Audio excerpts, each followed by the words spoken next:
Picture yourself standing on the banks of the Nile River nearly 5,000 years ago, watching the sun rise over the vast desert horizon.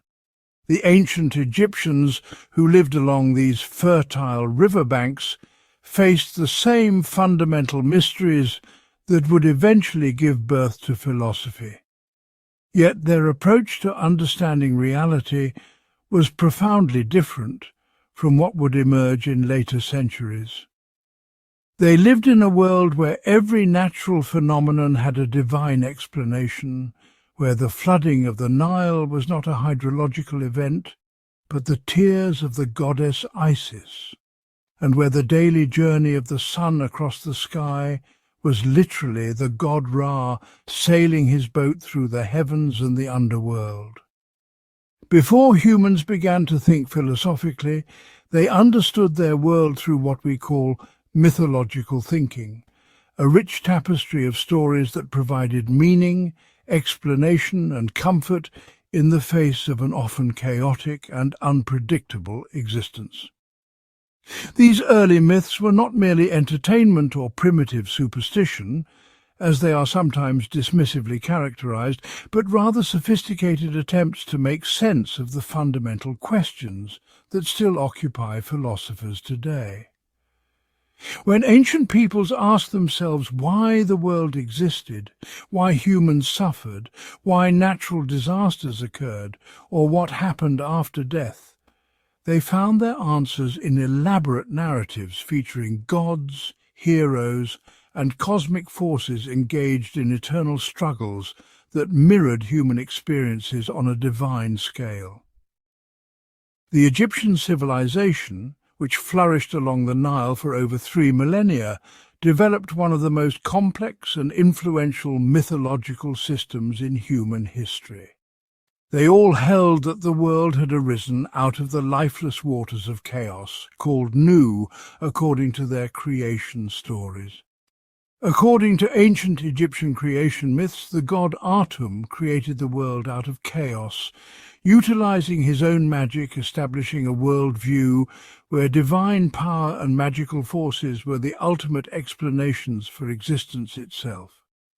These creation myths were not abstract theoretical constructs, but lived realities that shaped every aspect of Egyptian life, from the architecture of their temples to the rituals that governed their daily activities. The Book of the Dead, which emerged around 2400 BCE, represents one of humanity's earliest systematic attempts to grapple with moral and metaphysical questions. The Egyptian Book of the Dead is a collection of spells which enable the soul of the deceased to navigate the afterlife, but it was far more than a magical manual. The Book of the Dead provides invaluable insights into ancient Egyptian beliefs about death, the afterlife and the universe, reflecting the civilization's values, religious practices, and view of the cosmos, contributing significantly to the study of ancient Egyptian religion and philosophy. Within its papyrus scrolls, we find detailed descriptions of moral judgment, where the deceased person's heart is weighed against the feather of Ma'at, the goddess of truth and justice, establishing one of history's earliest concepts of ethical accountability that transcends earthly existence. What makes the Egyptian approach particularly significant for understanding the dawn of philosophical thinking is how it combined practical wisdom with cosmic explanation.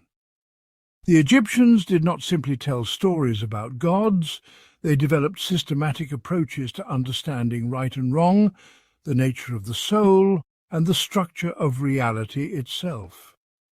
Their concept of Ma'at, representing truth, justice, harmony, and cosmic order, provided a framework for understanding how individual actions connected to universal principles, an insight that would later become central to philosophical ethics.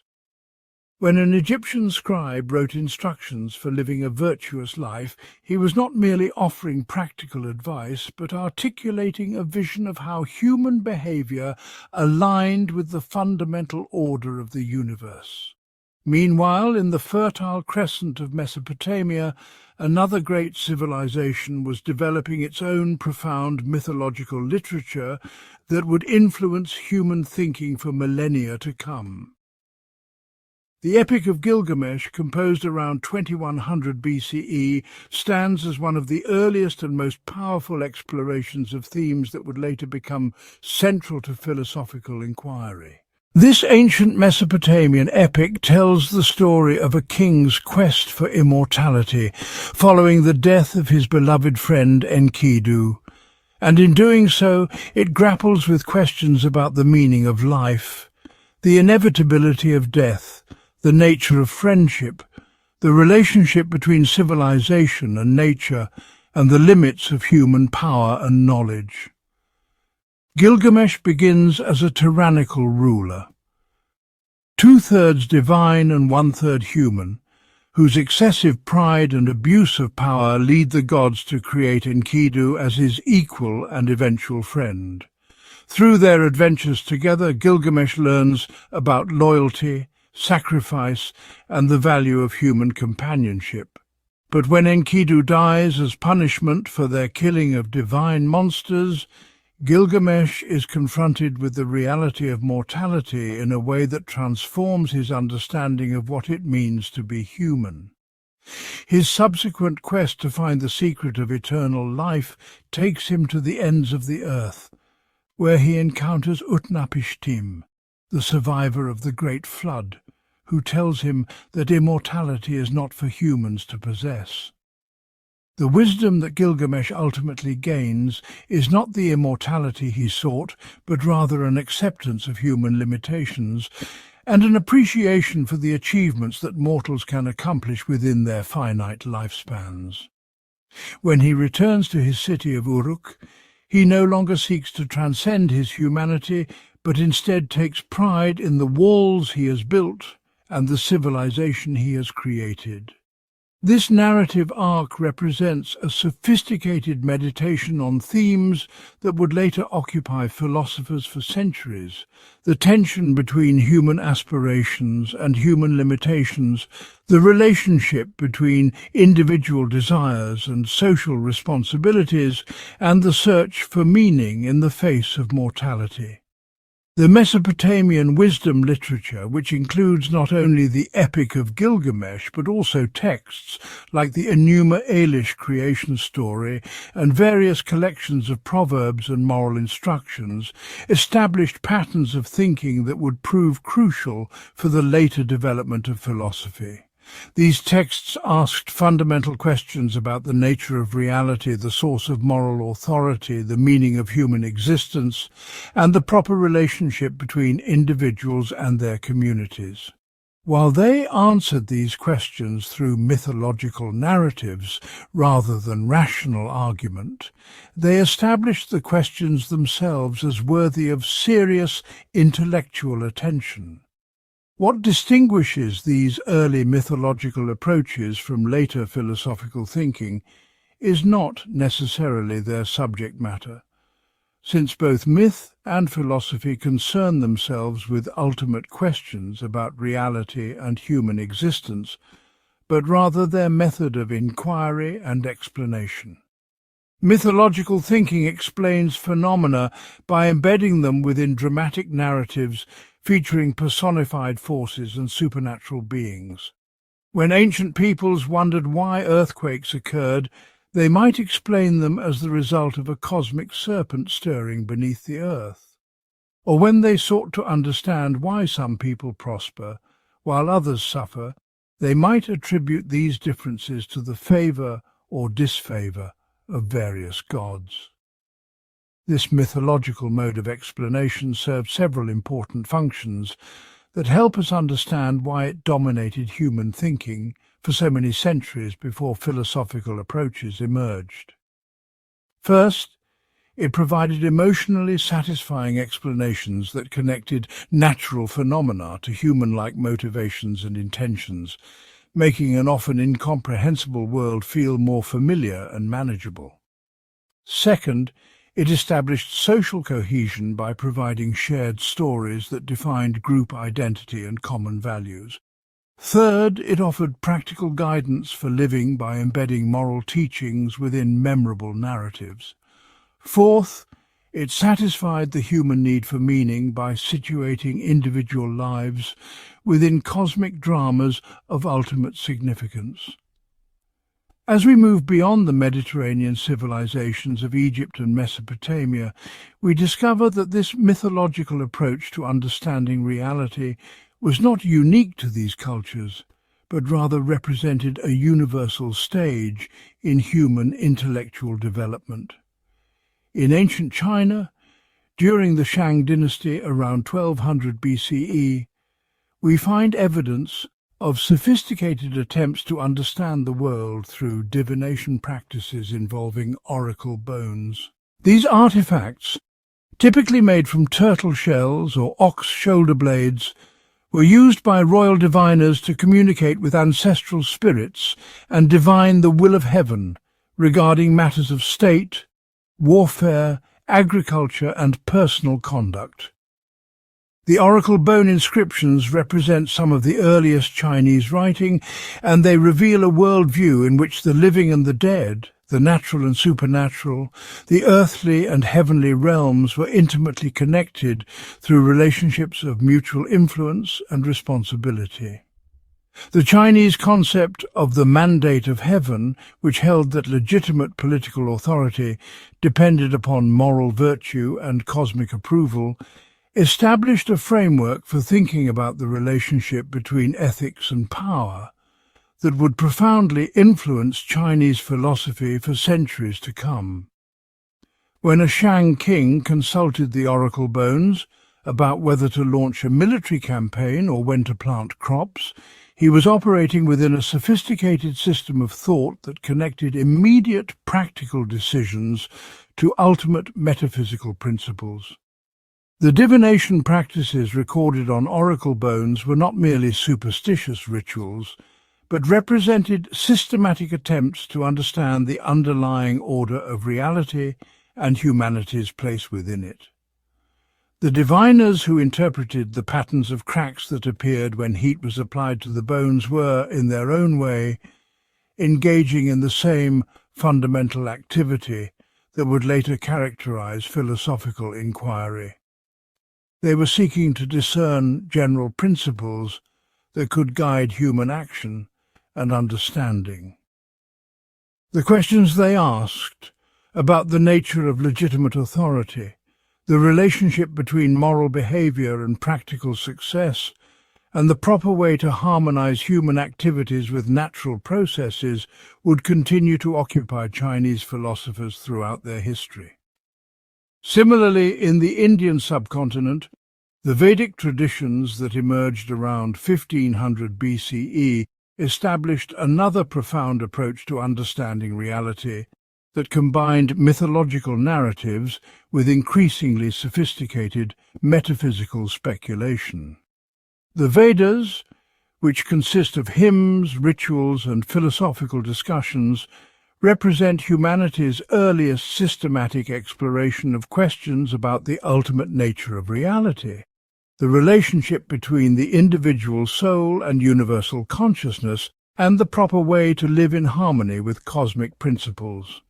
The famous Nasadiya Sukta, or creation hymn from the Rig Veda, demonstrates a remarkable sophistication in its approach to cosmological questions, asking not only how the universe came into being, but whether anyone, including the gods themselves, can truly know the answer to this ultimate mystery. The Vedic seers, known as rishis, were not content merely to repeat traditional stories about the gods, but pushed their inquiries into increasingly abstract territory. They developed concepts like Rita, the cosmic principle of natural order that governs both physical phenomena and moral behavior, and Brahman, the ultimate reality that underlies all appearances of diversity and change. These concepts represent a transition from purely mythological thinking toward more philosophical approaches, since they involve abstract principles rather than personified deities and systematic reasoning rather than narrative explanation.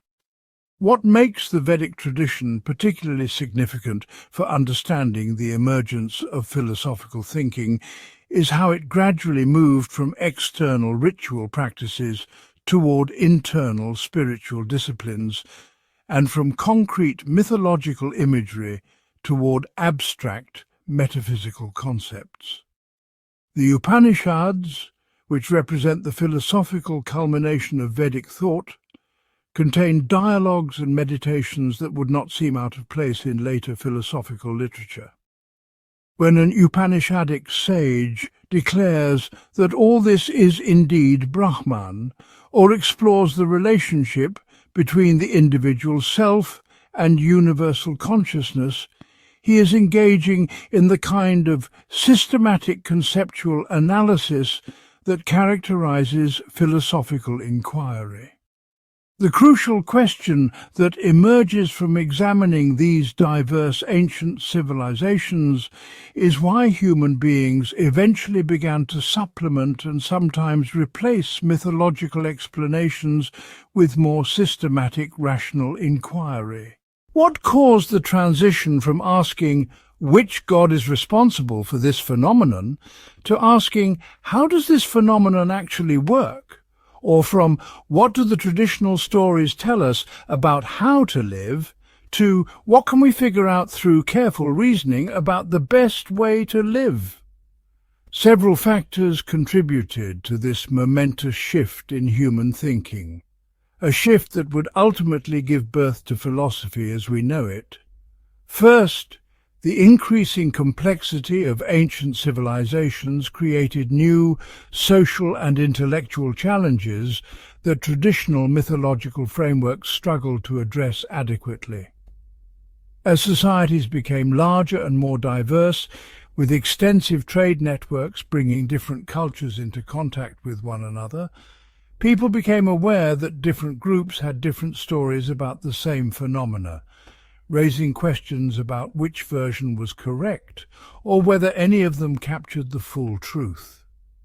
Second, the development of writing systems allowed for the preservation and comparison of different ideas in ways that had been impossible when knowledge was transmitted only orally.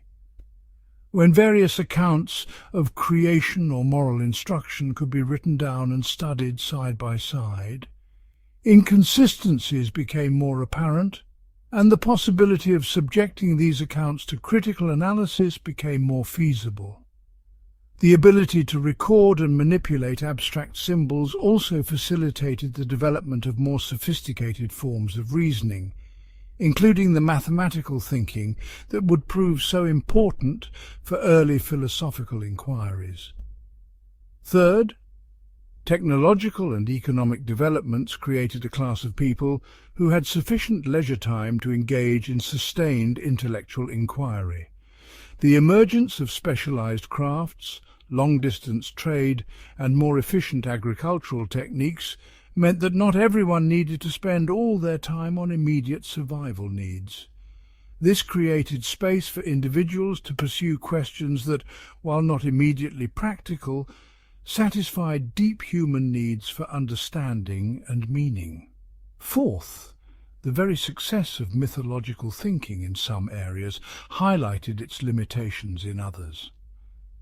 As human beings became more skilled at manipulating their environment through technology and social organization, they began to notice that some aspects of reality seemed to follow discoverable patterns that could be understood and predicted without reference to divine intentions.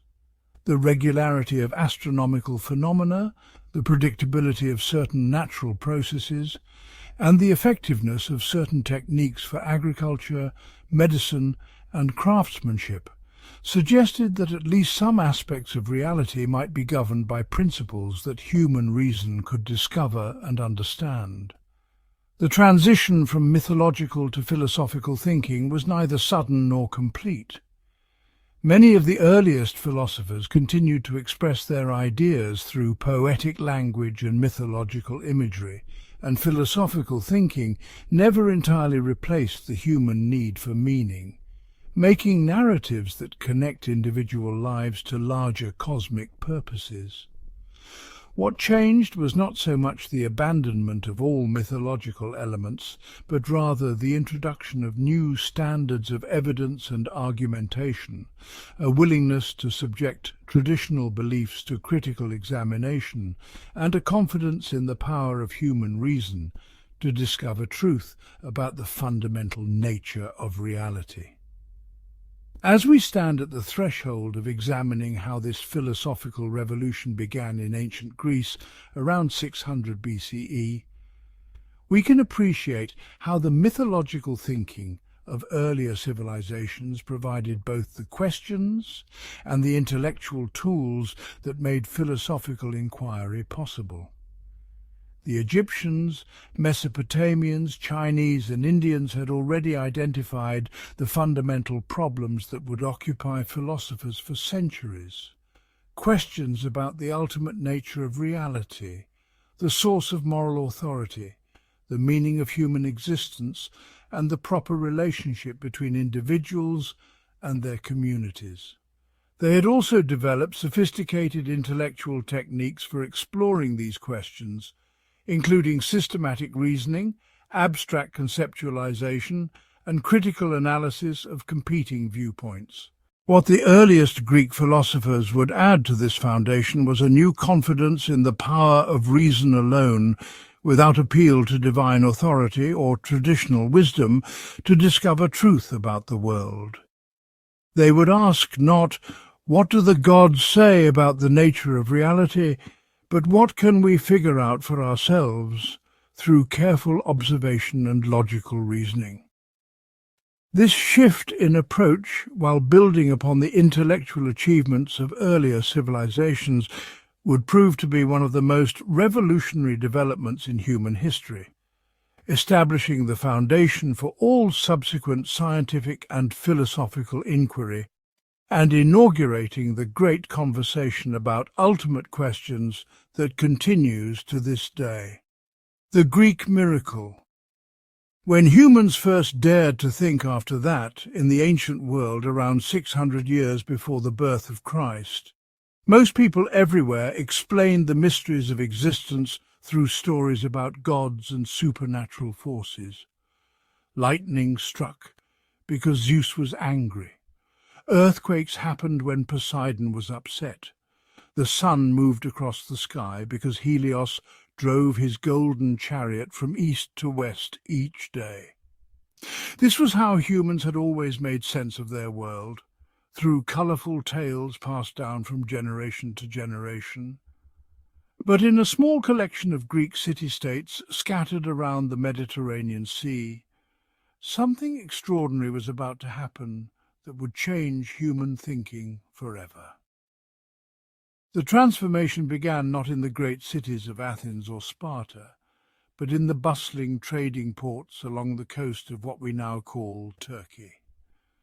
These were places where Greek merchants met people from many different cultures, where Egyptian mathematics mixed with Babylonian astronomy, where Persian wisdom traditions encountered Greek storytelling. In this melting pot of ideas, some remarkable individuals began asking a revolutionary question that had never been seriously pursued before. Instead of asking which god caused something to happen, they asked how and why things happened according to natural patterns that could be discovered through careful thinking. The first person we know who took this bold step was a merchant and mathematician named Thales, who lived in the prosperous trading city of Miletus. Around the year 600 before Christ, Thales made a statement that sounds almost silly to us today, but was absolutely revolutionary for its time. He declared that everything in the universe, despite appearing so different and diverse, was fundamentally made of water. Think for a moment about how radical this idea was. Thales was saying that rocks and trees and human bodies and stars were all basically the same substance in different forms. He was proposing the first unified theory of reality, the first attempt to explain the incredible diversity of the world through one underlying principle that could be understood by human reason rather than divine revelation. Why did Thales choose water as his fundamental substance? He was not making a wild guess, but reasoning from careful observation. Water could take different forms, appearing as liquid, solid ice, or invisible vapor. It was essential for all life that he could observe. It seemed to be everywhere, from the seas that surrounded his island trading posts to the moisture that appeared on cold surfaces. Most importantly, water could change and move and transform, which seemed necessary to explain how the one basic substance could become the many different things we see around us. Thales was using his rational mind to look for patterns and principles that could explain natural phenomena without referring to the whims of anthropomorphic gods. Thales also demonstrated the practical power of this new way of thinking. He successfully predicted a solar eclipse that occurred on May 28th in the year 585 before Christ, an event so precisely timed that it stopped a battle between the Lydians and Medes, who interpreted the darkening sun as a divine omen for peace.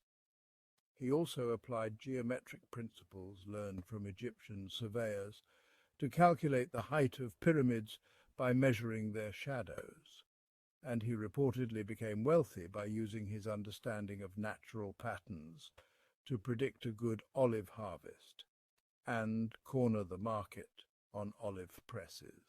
These practical successes showed that rational thinking about natural patterns could produce useful knowledge about the world. Following Thales came another Milesian thinker named Anaximander, who took the revolutionary project one step further. Anaximander realized that choosing any specific substance like water as the fundamental reality created problems. If everything comes from water, why are there things that seem completely unlike water, such as fire, which destroys water, or earth, which resists water? Instead, Anaximander proposed that all things emerge from something he called the apeiron, usually translated as the infinite or the boundless. This was not a physical substance that you could touch or see, but rather an unlimited source from which all definite, limited things emerge and to which they eventually return. Anaximander's apeiron was a brilliant conceptual leap that introduced several ideas crucial to later philosophy and science. First, he recognized that the ultimate reality might not be something we can directly observe, but rather something we can only understand through rational thinking. Second, he proposed that our familiar world of definite objects and qualities emerges from something more fundamental through a process that could be rationally understood. Third, he suggested that this process involves a kind of cosmic justice, where things that emerge from the boundless eventually pay the penalty for their existence by returning to the boundless, maintaining an eternal balance in the universe. Anaximander also created what may have been the first map of the known world and proposed that humans evolved from fish-like creatures, anticipating evolutionary thinking by over 2,000 years.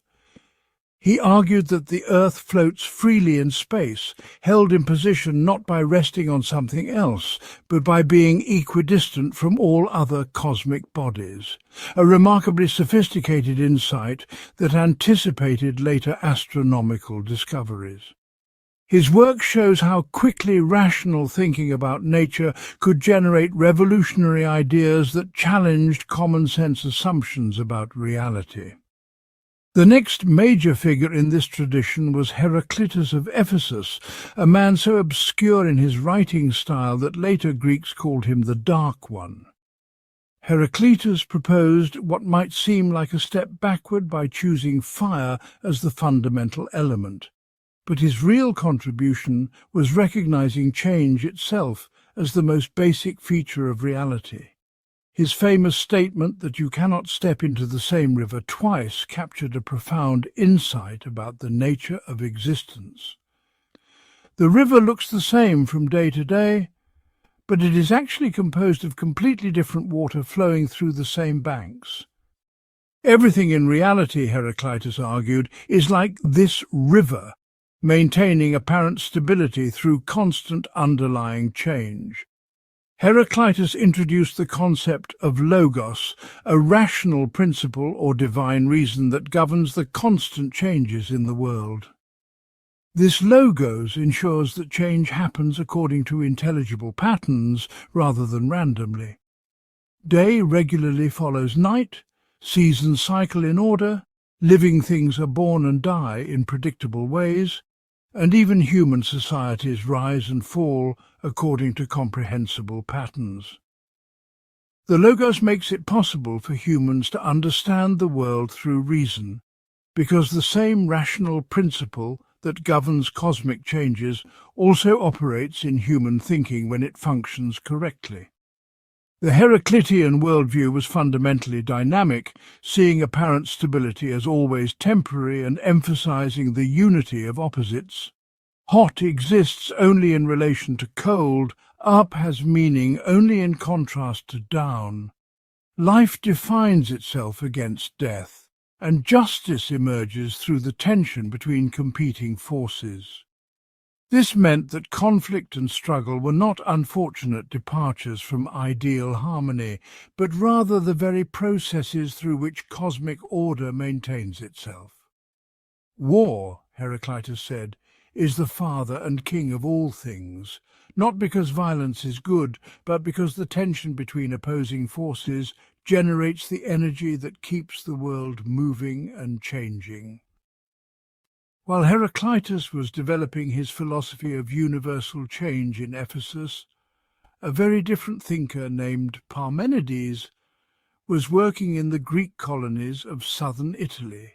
Parmenides reached conclusions that directly contradicted Heraclitean ideas about change and created what became known as the fundamental problem of being and becoming that would occupy philosophers for centuries.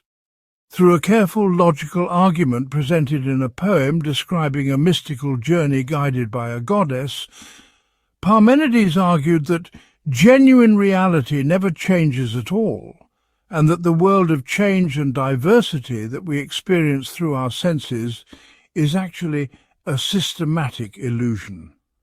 Parmenides began with the simple logical principle that what is, and what is not, is not. This seems obvious, but Parmenides showed that this principle leads to surprising conclusions. If something genuinely exists, it cannot have come into existence, because then it would have come from non-being, and non-being is nothing at all, and therefore cannot be the source of anything. For the same reason, existing things cannot pass out of existence because they would have to become non-being, which is impossible. Anything that truly exists must therefore be eternal, without beginning or end. Furthermore, genuine reality cannot change, because change involves becoming something different, and becoming different involves both being and non-being, which is contradictory. Reality cannot be divided into parts because division would require boundaries, and boundaries would involve non-being existing between the parts. Reality cannot move because movement would require empty space to move into, and empty space would be non-being. Through this kind of rigorous logical reasoning, Parmenides concluded that true reality must be one, eternal, unchanging, indivisible, and motionless.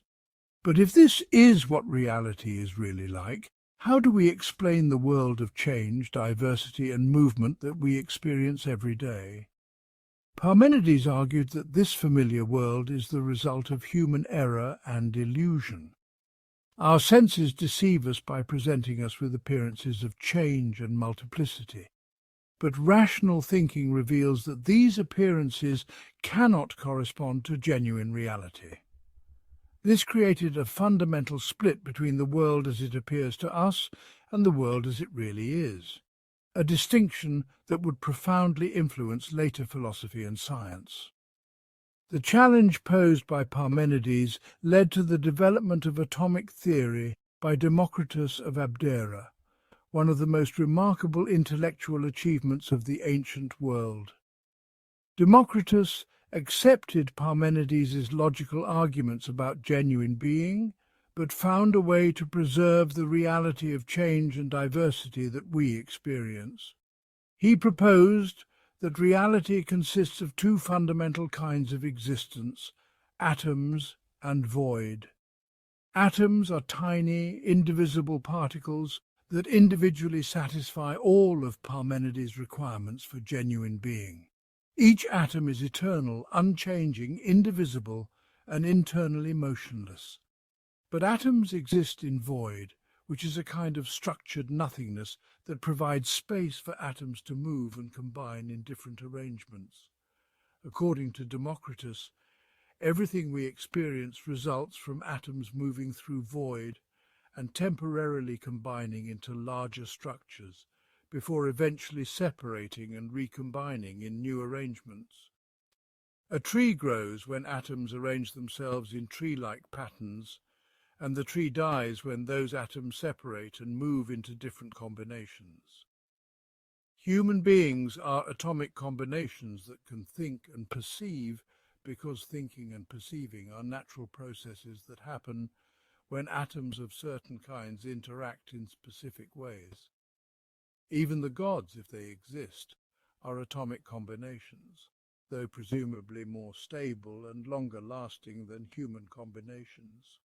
This atomic theory was materialistic in the sense that it explained everything, including mental phenomena like thinking and feeling, as the result of purely physical processes involving the movement and combination of material particles.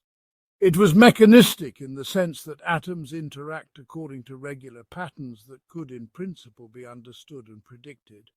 It was deterministic in the sense that everything that happens results necessarily from the prior arrangement and movement of atoms according to natural laws.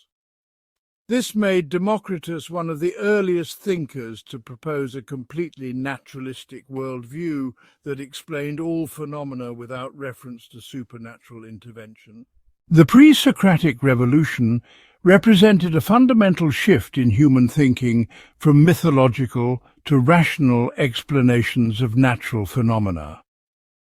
These early philosophers demonstrated that careful reasoning could reveal hidden patterns and principles underlying the apparent chaos and diversity of experience. They showed that the human mind could discover truths about reality that were not obvious to common sense or traditional wisdom. They established the possibility of theoretical knowledge that could be tested through its practical applications and its logical consistency. However, the very success of pre-Socratic thinking created new problems. Different rational approaches led to contradictory conclusions about the nature of reality. Heraclitus said everything changes, Parmenides said nothing changes, and Democritus said only atomic arrangements change, while atoms themselves remain unchanged. How could human reason lead to such different results if it was really a reliable way of discovering truth? This problem led to the emergence of a new kind of thinker who questioned not just traditional beliefs about the world, but also the possibility of rational knowledge itself. The Sophists were travelling teachers who emerged in the 5th century before Christ as Greek democracy was developing and creating new demands for skilled public speaking and argumentation. Unlike the earlier pre-Socratics, who were primarily interested in understanding the natural world, the Sophists focused on human affairs, particularly the arts of persuasion and successful living in political communities. They offered to teach young men from wealthy families the skills needed to succeed in democratic assemblies and law courts, where the ability to argue effectively could determine important outcomes.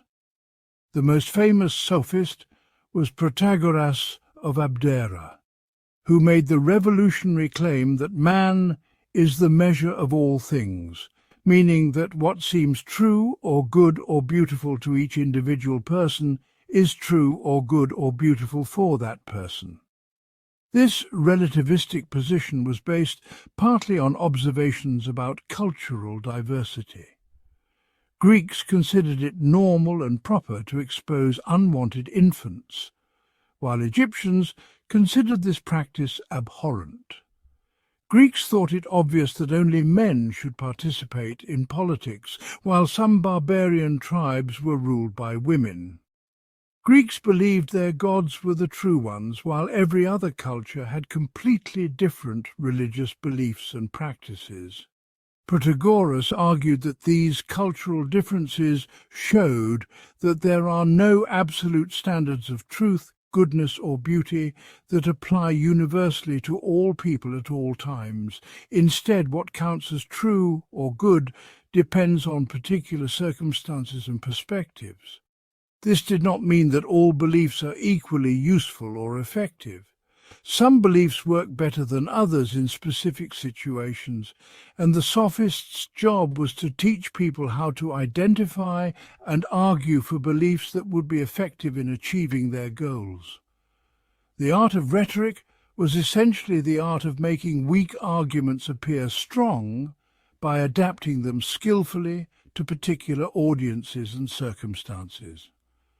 Another prominent sophist named Gorgias pushed skeptical arguments even further by questioning whether anything exists at all, and if it does exist, whether we can know it, and if we can know it, whether we can communicate our knowledge to others. This was not necessarily meant as a serious philosophical position, but rather as a demonstration of the power of rhetorical skill to argue convincingly for any position whatsoever. If a skilled speaker could make a plausible case that nothing exists, then surely he could help a client argue effectively for more practical and limited claims in legal and political contexts. The sophistic movement reflected the social and political changes happening in Greek society during the 5th century. Traditional aristocratic values based on birth and inherited status were being challenged by democratic values that emphasized individual merit and achievement. Young men could no longer expect to inherit political influence from their fathers, but had to compete for it by persuading their fellow citizens. Success in this new environment required skills that traditional education did not provide, creating a market for professional teachers who could provide practical training in argumentation and public speaking. The sophists were controversial figures who were both admired for their cleverness and criticized for their apparent lack of commitment to truth and justice. Traditional Greek culture had always emphasized the importance of wisdom and virtue as objective realities that wise people could discover and teach to others. The sophistic claim that truth and justice were merely matters of individual or cultural opinion seemed to undermine the foundations of education, morality, and political order. If there were no objective standards, how could anyone distinguish between genuine wisdom and mere cleverness, or between justice and the ability to get away with injustice? Into this intellectual and cultural crisis stepped one of the most extraordinary figures in human history, a stonemason son from Athens named Socrates.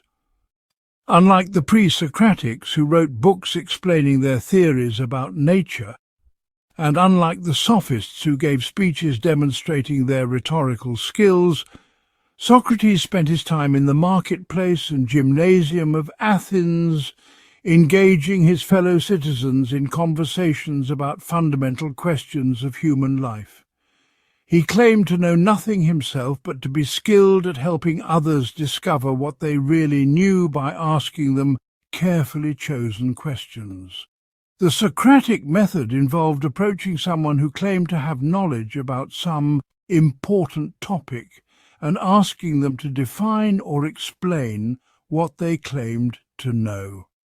When they gave an answer, Socrates would ask follow-up questions that revealed inconsistencies or gaps in their understanding.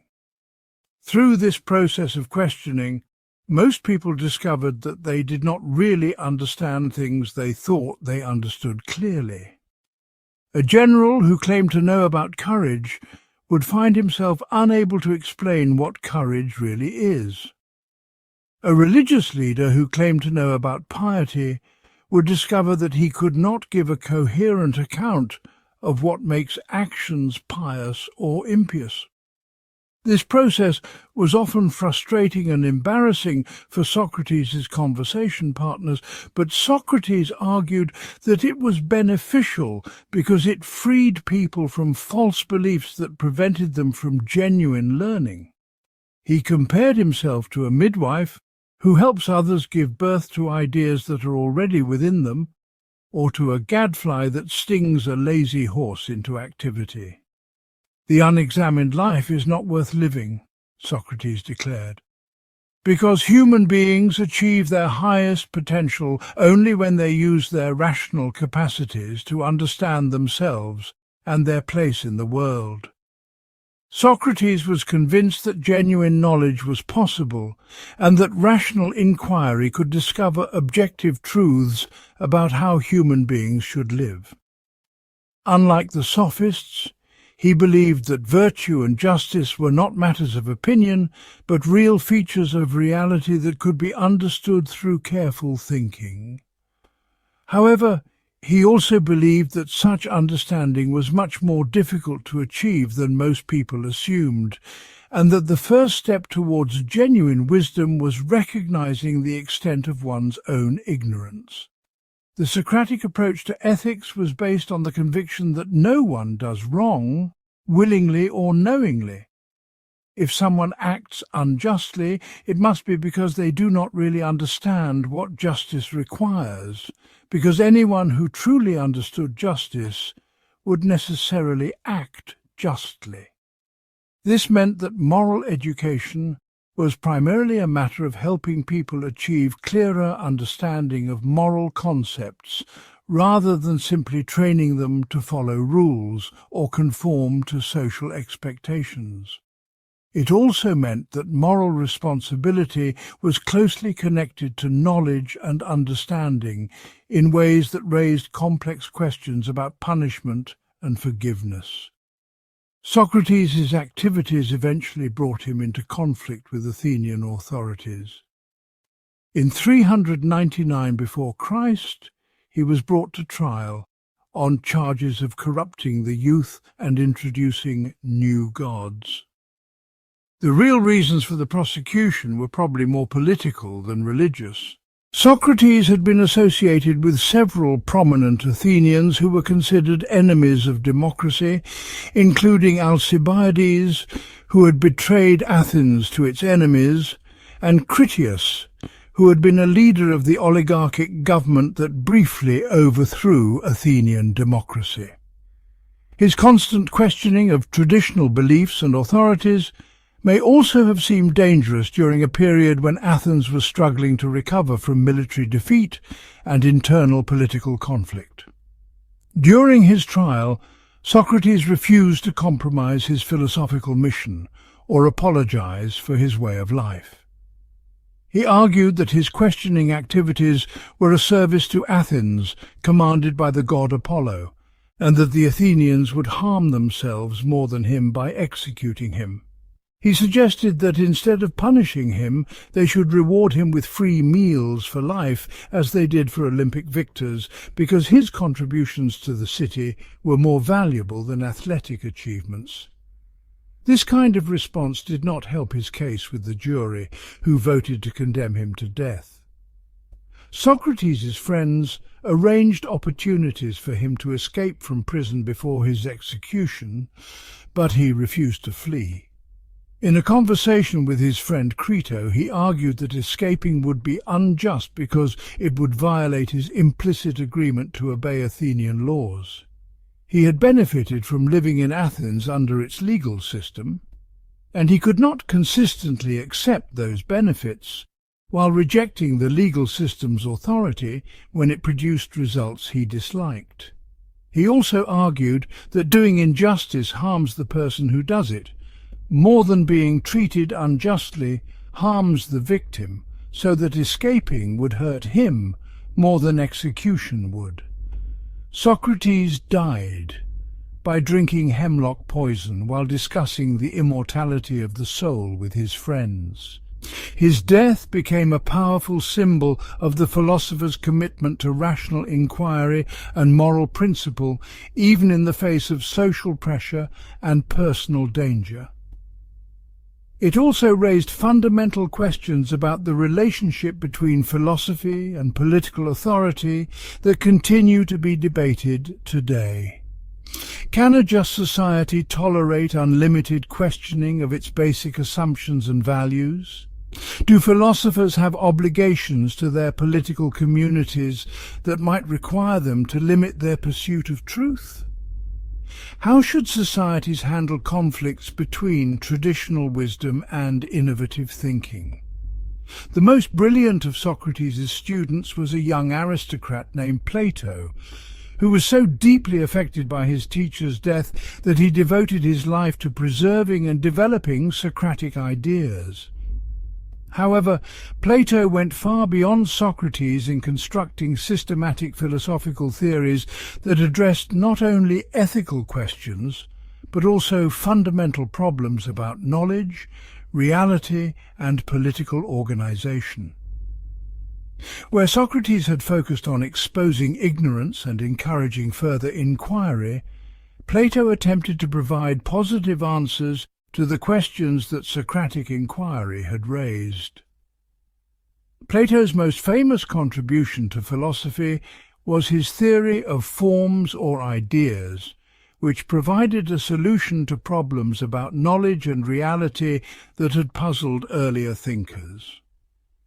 Plato argued that the world we experience through our senses is not the most real world, but rather a realm of shadows or copies of a more fundamental reality consisting of perfect, eternal, unchanging forms.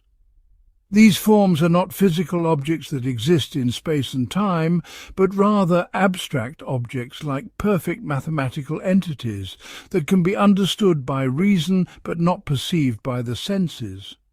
The theory of forms can be understood through Plato's famous allegory of the cave, presented in his dialogue called The Republic.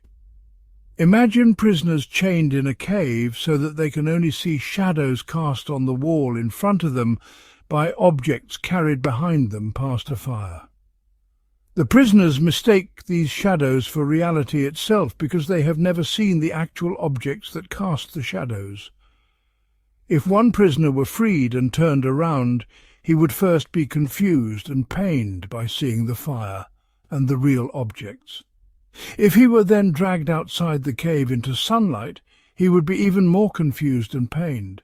But eventually, he would come to understand that the world outside the cave is more real than the world of shadows inside the cave. According to Plato, most people are like the prisoners in the cave, mistaking the changing world of sensory experience for reality itself. Philosophers are like the prisoner who escapes from the cave and discovers the more real world of eternal forms. Just as the escaped prisoner would want to return to the cave to help the other prisoners, philosophers have an obligation to use their knowledge of reality to help guide society toward justice and truth. However, just as the cave prisoners would probably reject and even attack the escaped prisoner who tried to tell them about the outside world, societies often reject and attack philosophers who try to share their insights about reality. The forms provide objective standards for knowledge and value that solve the problems raised by sophistic relativism. When we recognize that two sticks are equal in length, we are able to do so because we have some understanding of perfect equality itself, even though no two physical objects are ever perfectly equal. When we recognize that an action is just, we are able to do so because we have some understanding of perfect justice itself, even though no human action is perfectly just. Knowledge is possible because the rational part of the human soul has access to the eternal forms, and objective moral standards exist because actions and institutions can be evaluated according to how well they approximate perfect forms like justice, courage, and temperance. Plato developed a theory of knowledge that distinguished different levels of understanding corresponding to different kinds of objects. At the lowest level is imagination, which deals with images and shadows of physical objects. Next comes belief, which deals with physical objects themselves. Higher than belief is mathematical thinking, which deals with mathematical objects and relationships. At the highest level is philosophical understanding, which deals with the forms themselves and their relationships to each other.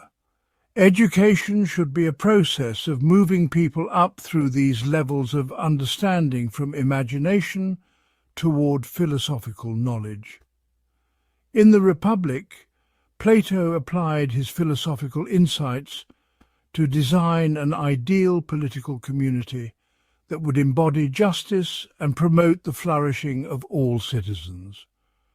He argued that justice in the soul consists in each part of the soul performing its proper function, with reason ruling over emotion and appetite. Similarly, justice in the state consists in each class of citizens performing its proper function, with philosophers ruling over soldiers and workers. Just as the soul is healthy when reason controls the non-rational parts, the state is healthy when those who understand goodness and justice control those who lack such understanding. Plato's ideal state would be governed by philosopher kings who combine political power with philosophical wisdom. These rulers would be selected through a rigorous educational process that would identify individuals with the greatest intellectual and moral potential. They would live simple lives without private property or nuclear families, dedicating themselves completely to serving the common good. The guardian class would protect the state from external enemies and internal disorder, while the productive class would provide material goods needed by the community.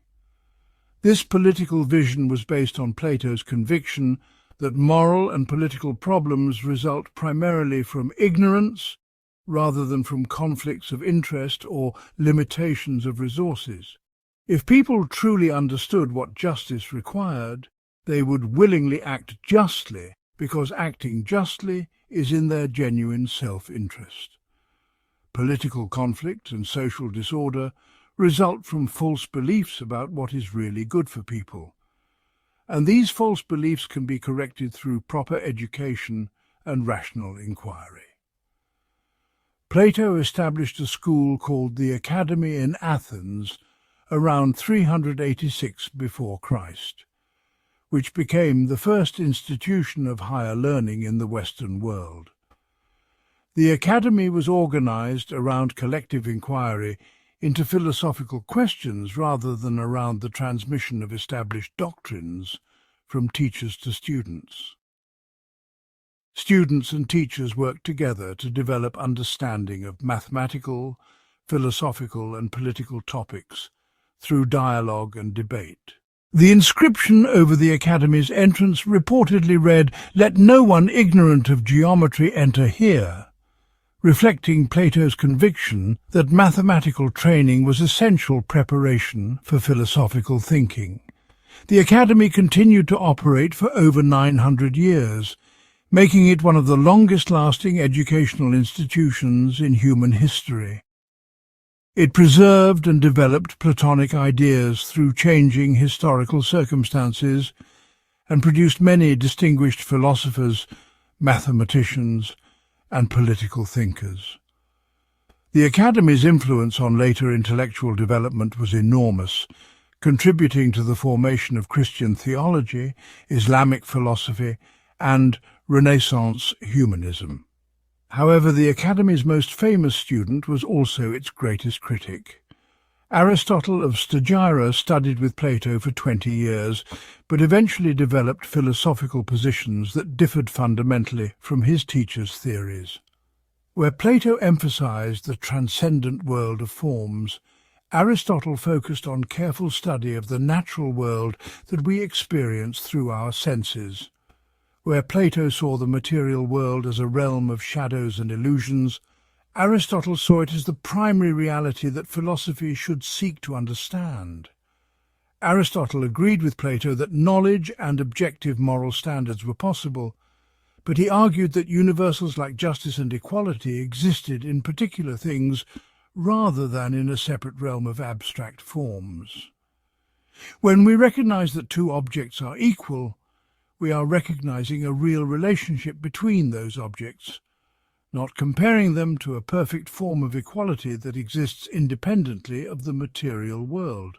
When we recognize that an action is just, we are recognizing that it really does have the property of justice, not that it resembles or participates in an abstract form of justice. This disagreement about the relationship between universals and particulars led to different approaches to philosophical method. Plato emphasized mathematical reasoning and dialectical argument that moved from particular cases toward universal principles. Aristotle emphasized careful observation of particular phenomena and inductive reasoning that discovered universal principles within the natural world. Both approaches were rational, but they reflected different convictions about where philosophical investigation should begin and what kinds of evidence it should consider most important. Aristotle made groundbreaking contributions to logic by developing systematic methods for evaluating the validity of arguments.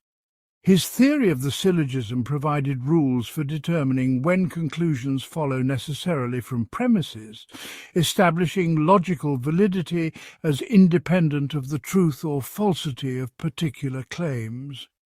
For example, the argument "all men are mortal, Socrates is a man, therefore Socrates is mortal" is logically valid regardless of whether we agree with the premises, because the conclusion follows necessarily from the premises according to logical rules.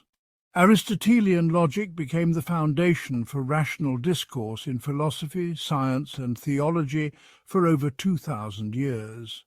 It provided tools for clarifying concepts, evaluating evidence, and constructing rigorous arguments that could be tested by anyone willing to follow logical rules. It also revealed the logical structure underlying many arguments that people made intuitively, helping to explain why some arguments seemed convincing while others seemed weak or confused. In ethics, Aristotle developed a systematic account of human flourishing that avoided both sophistic relativism and Platonic otherworldliness. He argued that ethical evaluation should focus on character traits that enable people to live well as the kinds of beings they naturally are. Human beings are naturally rational and social animals, so human flourishing involves the excellent use of rational capacities in the context of political communities. Virtues are stable dispositions to act in ways that promote both individual flourishing and social cooperation. Aristotelian virtue ethics emphasized the importance of finding the right balance between extremes in particular circumstances rather than following universal rules that apply regardless of context. Courage, for example, is the virtue that enables people to respond appropriately to danger, avoiding both cowardice and recklessness. What counts as courageous action depends on the specific situation, the alternatives available, and the consequences likely to result from different choices. A good person develops practical wisdom that enables them to recognize what virtue requires in particular circumstances. This approach to ethics was more practical and flexible than Platonic approaches that emphasized abstract knowledge of perfect forms.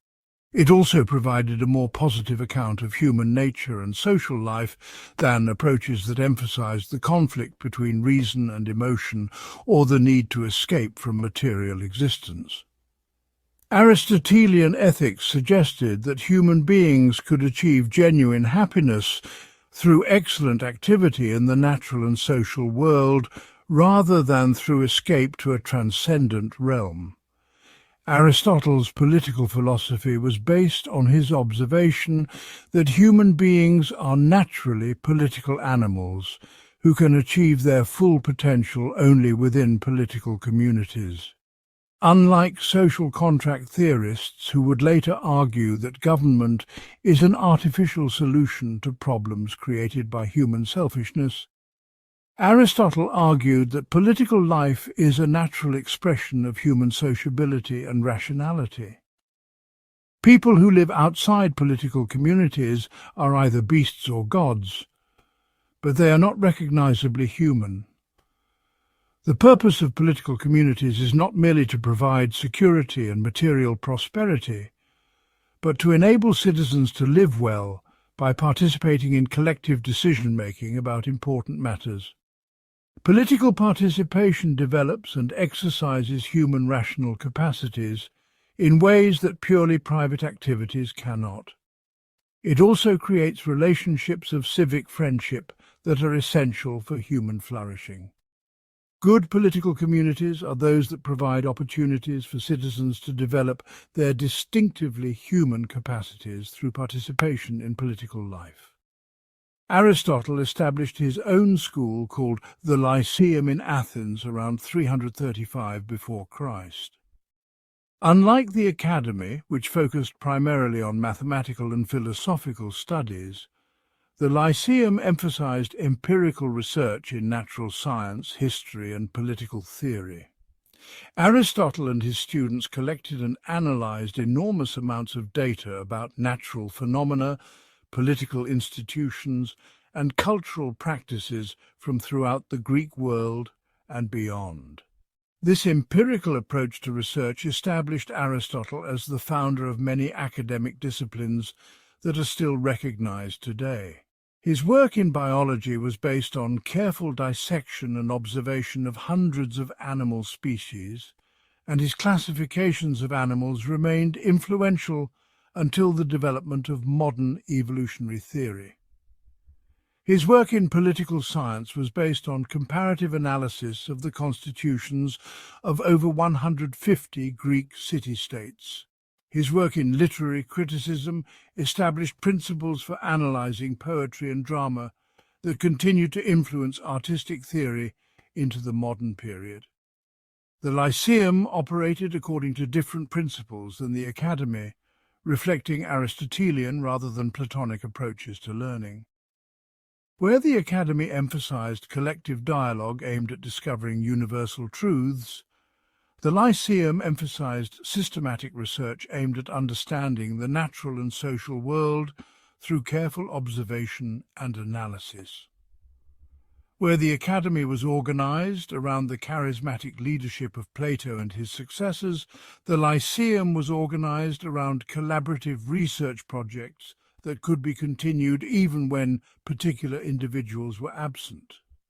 Aristotle also served as tutor to Alexander of Macedon, who became known as Alexander the Great after conquering most of the known world from Greece to India.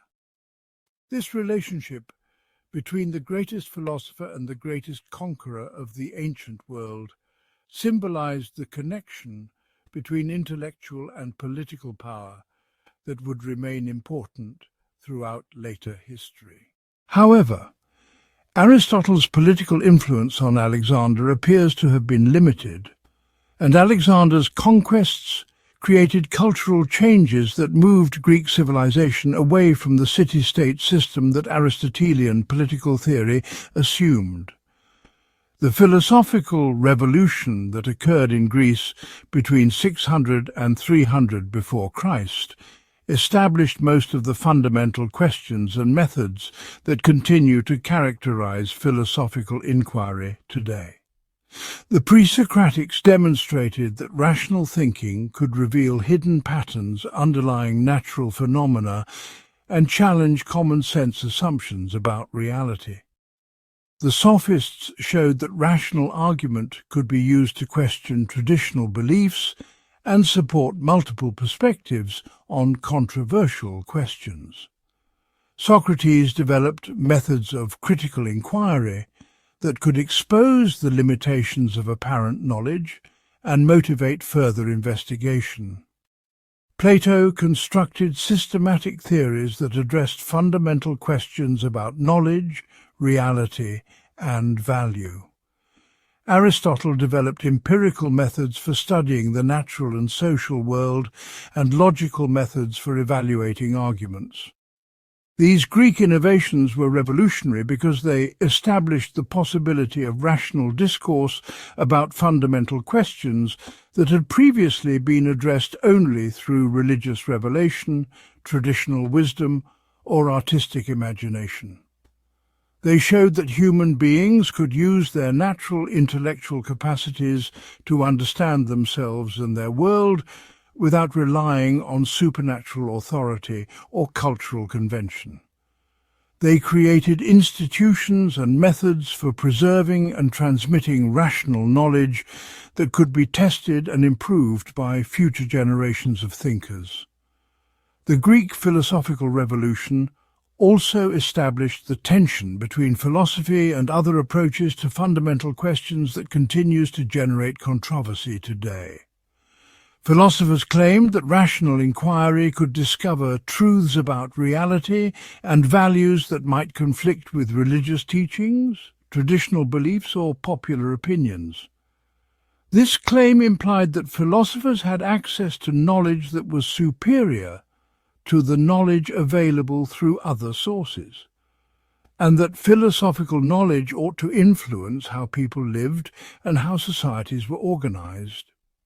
These implications made philosophy both intellectually exciting and politically dangerous, a combination that has characterized philosophical activity throughout its subsequent history. The transformation of philosophy, from cosmic questions to personal peace. The death of Alexander the Great in 323 before Christ marked the end of an era that had lasted for centuries. The small, independent Greek city-states that had nurtured the philosophical revolution we explored in the previous chapter began to lose their political independence and cultural distinctiveness as they were absorbed into vast empires ruled by distant monarchs. Athens, where Socrates had questioned citizens in the marketplace and where Plato and Aristotle had established their famous schools, became just another provincial city in the Macedonian Empire, then later in the Roman Empire.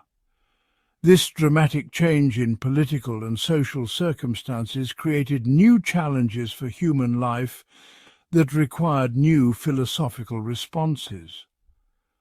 The classical period of Greek philosophy, dominated by figures like Socrates, Plato, and Aristotle, had been primarily concerned with understanding the fundamental nature of reality and discovering the principles that should govern both individual conduct and political organization. These earlier philosophers had assumed that human beings could achieve fulfillment by participating actively in the life of their political communities, using their rational capacities to pursue knowledge and virtue in cooperation with their fellow citizens. They had been confident that careful thinking could reveal objective truths about the world and provide reliable guidance for living well. However, the world that emerged after Alexander's conquests was very different from the world of the classical Greek city-states. Individual citizens found themselves subject to political forces they could not influence or even understand. Traditional religious beliefs and cultural practices were challenged by contact with foreign ideas and customs. Economic and social relationships became more complex and impersonal as local communities were integrated into vast commercial and administrative networks. Many people experienced a profound sense of uncertainty and anxiety as the familiar structures that had previously given meaning and direction to human life were disrupted or destroyed.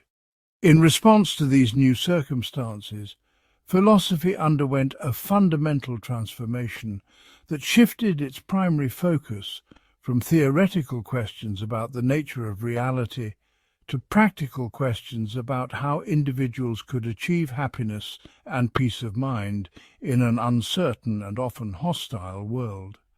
This transformation did not mean that philosophers lost interest in theoretical questions, but rather that they approached theoretical questions primarily as means to practical ends. Understanding the nature of reality became important mainly insofar as it could help people live better lives rather than being valuable for its own sake. Alexander's military campaigns had effects on intellectual life that were as profound as their effects on political organization. As Greek armies conquered territories from Egypt to India, they encountered philosophical and religious traditions that were very different from anything previously known in the Greek world. Egyptian priests, Babylonian astronomers, Persian magi, and Indian ascetics all possessed sophisticated systems of thought about fundamental questions that had also concerned Greek philosophers. Greek intellectuals who accompanied Alexander's armies or who lived in the cosmopolitan cities established by his successors were exposed to ideas about ethics, theology, and the nature of reality that challenged their assumptions about the superiority of Greek wisdom. This cultural mixing created both opportunities and problems for philosophical development. On the positive side, it provided access to new ideas and methods that could enrich Greek philosophical traditions.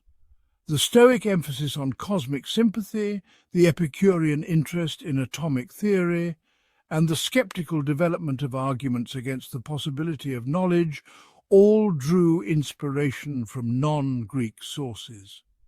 The encounter with foreign wisdom traditions also encouraged Greek philosophers to think more systematically about universal human concerns that transcended the particular circumstances of Greek city-state life.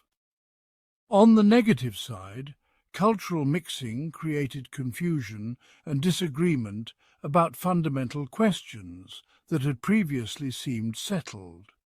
If different cultures had completely different beliefs about the gods, about moral obligations, and about the purpose of human life, how could anyone determine which beliefs were correct? If wise and thoughtful people from different traditions reached contradictory conclusions about basic questions, perhaps human reason was not as reliable a guide to truth as earlier Greek philosophers had assumed. This uncertainty about the possibility of knowledge created a demand for philosophical approaches that could provide practical guidance for living even in the absence of theoretical certainty. The philosophical schools that emerged during this Hellenistic period shared several important characteristics that distinguished them from earlier Greek philosophy. First, they were primarily concerned with ethics, rather than with natural philosophy or political theory. Second, they offered systematic programs of spiritual exercises and practical techniques for achieving happiness, rather than merely providing theoretical knowledge. Third, they presented philosophy as a kind of therapy or medicine for the soul that could cure the diseases of anxiety, fear, and desire that prevented people from living well. Fourth, they were organized as communities of disciples who shared a common way of life based on philosophical principles rather than simply as groups of students studying under individual teachers. The most influential and long-lasting of these Hellenistic philosophical schools was Stoicism, which was founded around 300 before Christ by a Phoenician merchant named Zeno, who had been shipwrecked near Athens and decided to remain there to study philosophy. Zeno established his school in a painted colonnade called the Stoa Poikile, from which the school derived its name. The early Stoics, including Zeno himself and his successors Cleanthes and Chrysippus, developed a comprehensive philosophical system that included theories about logic, physics and ethics, but their primary concern was always the practical question of how human beings could achieve happiness and virtue in any circumstances. The Stoic approach to ethics was based on a careful analysis of human psychology and the causes of human suffering. According to Stoic teaching, people suffer not because of external events themselves, but because of their judgments and opinions about external events. If someone becomes angry when insulted, the anger does not result directly from the insult, but from the person's judgment that the insult is something bad that should not have happened. If someone becomes anxious about the possibility of losing money, the anxiety does not result directly from financial uncertainty, but from the person's judgment that losing money would be terrible and unbearable. This psychological analysis led to the Stoic conclusion that happiness and peace of mind could be achieved by changing one's judgments and opinions rather than by changing external circumstances. Since external circumstances are largely beyond individual control, attempts to achieve happiness by controlling external events are bound to fail and lead to frustration. However, since judgments and opinions are within individual control, happiness can be achieved by anyone who learns to judge external events correctly, regardless of what those events might be.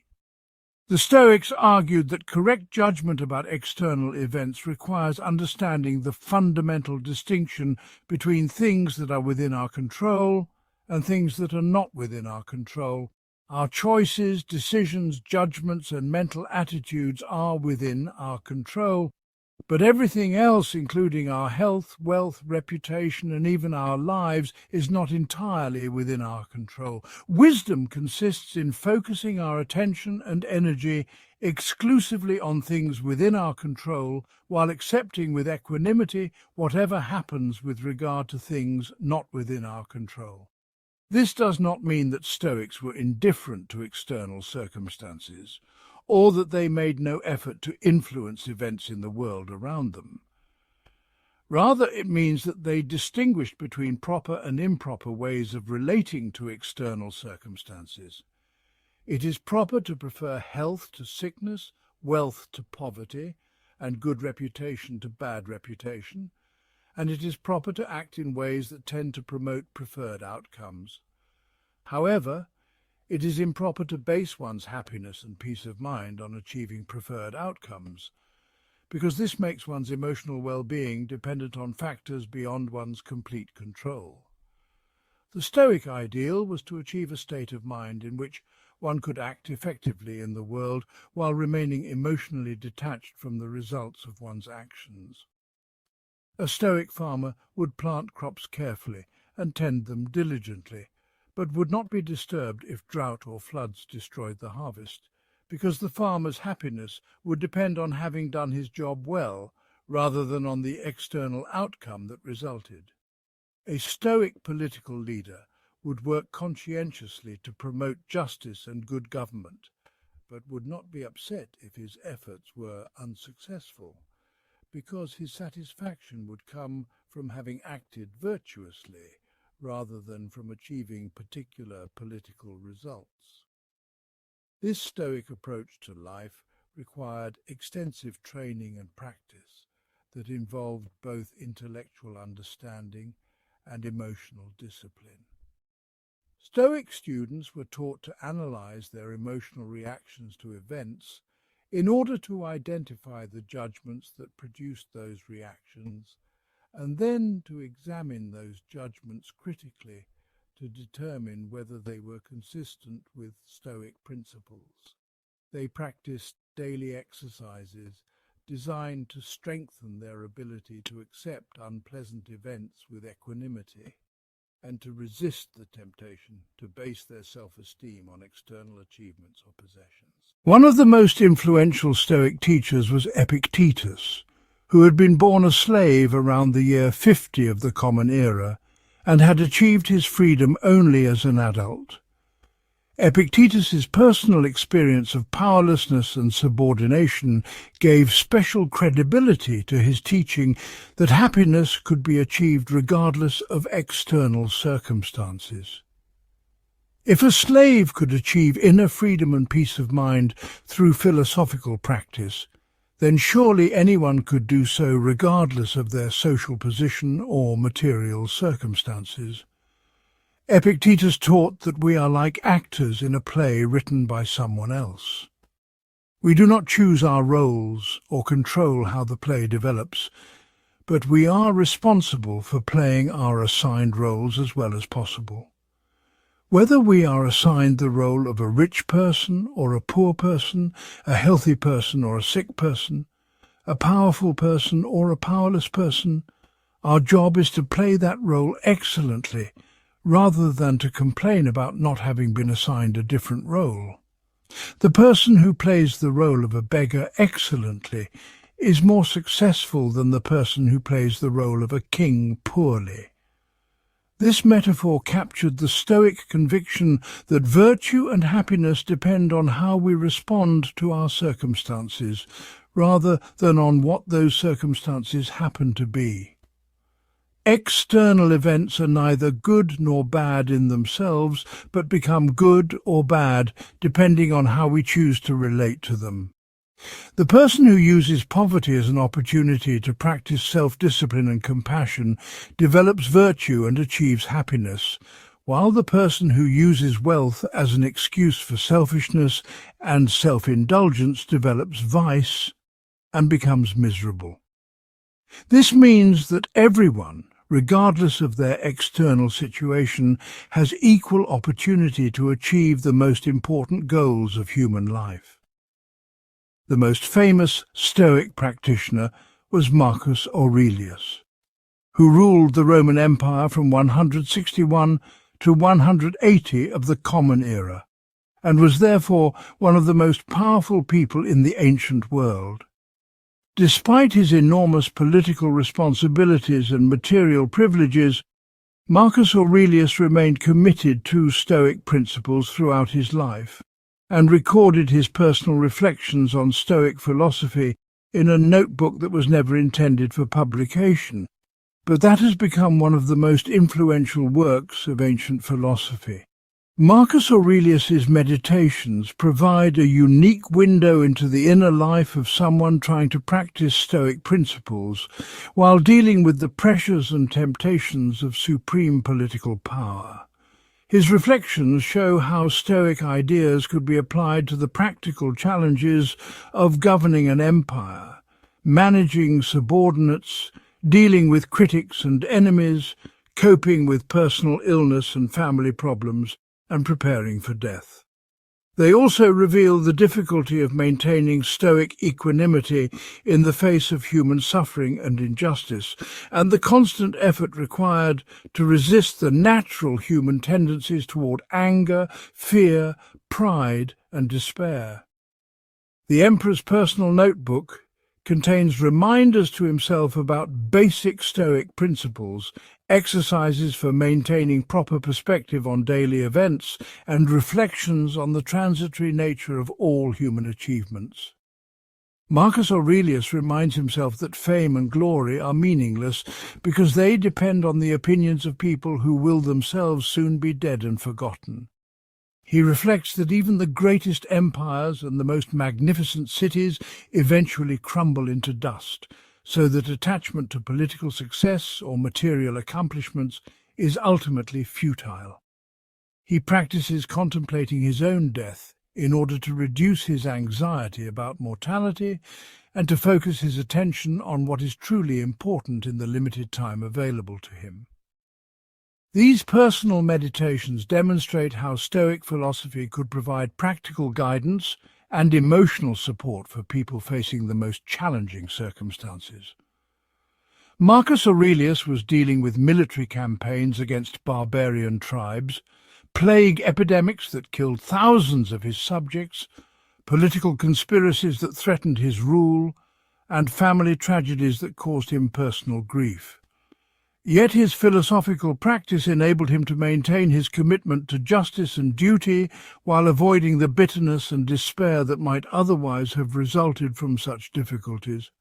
The Stoic approach to life was particularly well suited to the political instability and social uncertainty that characterized the later Roman Empire. As traditional institutions and values were challenged by internal conflicts and external threats, many people found comfort in a philosophy that promised that happiness and virtue could be achieved regardless of external circumstances. Stoic ideas influenced Roman law, education and literature, and continued to provide guidance for individuals dealing with personal and political crises long after the original Stoic schools had disappeared. However, Stoicism was not the only philosophical approach that emerged in response to Hellenistic conditions.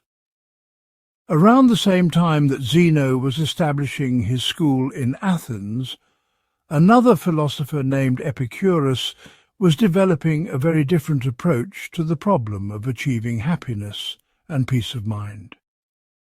Epicurus established his school in a garden outside Athens around 307 before Christ, and taught a philosophy that was in many ways the opposite of Stoicism, though it was motivated by similar concerns about helping people cope with uncertainty and anxiety. Where the Stoics emphasized virtue and duty as the keys to happiness, Epicurus argued that pleasure was the highest good and the ultimate goal of human life. However, Epicurus had a very sophisticated understanding of pleasure that was quite different from popular misconceptions about Epicurean philosophy. He distinguished between kinetic pleasures, which involve active enjoyment of agreeable sensations, and katastematic pleasures, which involve the absence of pain and disturbance. While kinetic pleasures are often intense and immediately satisfying, they are also temporary and often followed by pain or discomfort. Katastematic pleasures are more stable and long-lasting because they consist in the removal of sources of suffering rather than in the addition of positive sensations. According to Epicurus, the highest form of pleasure is ataraxia, which means freedom from mental disturbance combined with aponia, which means freedom from physical pain. These negative pleasures might seem less exciting than positive pleasures like eating delicious food or enjoying sexual satisfaction, but they are actually more valuable because they can be maintained continuously without the risk of subsequent pain or disappointment that accompanies most positive pleasures. The person who achieves ataraxia and aponia has reached the ultimate goal of human life and cannot be made happier by the addition of any other goods. This Epicurean approach to pleasure led to practical conclusions that were quite different from what one might expect from a philosophy that made pleasure the highest good. Epicurus taught that prudence and self-discipline were essential for achieving genuine pleasure because imprudent pursuit of immediate gratification usually leads to greater pain in the long run. The person who eats too much experiences the pleasure of eating but then suffers from indigestion so that the net result is more pain than pleasure. The person who pursues sexual pleasure indiscriminately may experience immediate satisfaction, but may also suffer from jealousy, social complications and disease, so that the pursuit of pleasure actually decreases overall pleasure. Epicurus therefore recommended a simple lifestyle focused on satisfying basic needs while avoiding unnecessary desires that create anxiety and dependency. He distinguished between natural and necessary desires, such as the need for food, shelter and friendship, and vain desires, such as the desire for immortality, fame or luxury. Natural and necessary desires can be satisfied relatively easily and provide stable pleasure when satisfied. But vain desires can never be completely satisfied and therefore create perpetual anxiety and frustration. The wise person focuses on satisfying natural and necessary desires while eliminating vain desires through philosophical reflection and practice. The Epicurean school was organized as a community of friends who shared their lives together in the garden established by Epicurus outside Athens. This community was revolutionary for its time because it included both men and women, both free persons and slaves, all participating as equals in philosophical discussion and communal life. While most Greek institutions excluded women from intellectual activities and maintained strict social hierarchies based on birth and status, the Epicurean garden welcomed anyone who was committed to philosophical practice, regardless of their gender or social background. The garden functioned as an intentional community organized around shared philosophical principles rather than as a conventional school focused primarily on intellectual instruction. Members of the community supported themselves through simple manual labor and shared their material resources according to their needs. They spent much of their time in conversation about philosophical questions, but they also shared meals, celebrated festivals, and provided mutual support during times of illness or difficulty. The goal was to create a social environment that would support the practice of Epicurean principles and provide a refuge from the anxiety and competitiveness of ordinary social life. Epicurus developed a sophisticated analysis of the sources of human anxiety that paralleled but differed from Stoic psychological theory. According to Epicurus, most human suffering results from false beliefs about the gods, death, pleasure and pain that create unnecessary fears and desires. People suffer because they believe that the gods intervene arbitrarily in human affairs and must be appeased through religious observances, because they fear death as a terrible evil that will cause them suffering, because they believe that pleasure is shameful or dangerous, and because they believe that pain is unbearable and should be avoided at all costs. Epicurean philosophy was designed to cure these false beliefs through rational argument and practical exercises. Epicurus taught that the gods, if they exist, live in perfect happiness and therefore have no reason to interfere in human affairs or to punish human beings for their behavior. This meant that people could stop worrying about divine retribution and focus their attention on achieving happiness in this life. He also taught that death is simply the absence of sensation and therefore cannot cause suffering to the person who dies, since suffering requires a subject who can experience it. The fear of death is therefore based on confusion about what death actually involves. Epicurus summarized his approach to the fear of death in one of his most famous statements: "Death is nothing to us." He argued that all good and evil consist in sensation, but death is the absence of sensation, so death cannot be either good or evil for the person who dies. People fear death because they imagine themselves experiencing the state of being dead, but this involves a logical contradiction because experiencing requires a subject who can have experiences, while being dead means that no such subject exists. The rational person will therefore not waste time worrying about death, but will focus on living well during the time that is available. This Epicurean attitude toward death was closely connected to Epicurean atomic materialism, which was derived from earlier Greek philosophers like Democritus, but was developed more systematically to support Epicurean ethical conclusions. According to Epicurean physics, everything that exists consists of atoms moving in void according to natural laws that can be understood through careful observation and reasoning. Human beings are temporary combinations of atoms that will eventually separate and recombine in different forms, just like all other natural phenomena. There is no immaterial soul that survives bodily death, and there is no afterlife in which people are rewarded or punished for their behavior during their earthly lives. This materialistic worldview was intended to liberate people from religious fears and superstitions that interfered with the pursuit of genuine pleasure.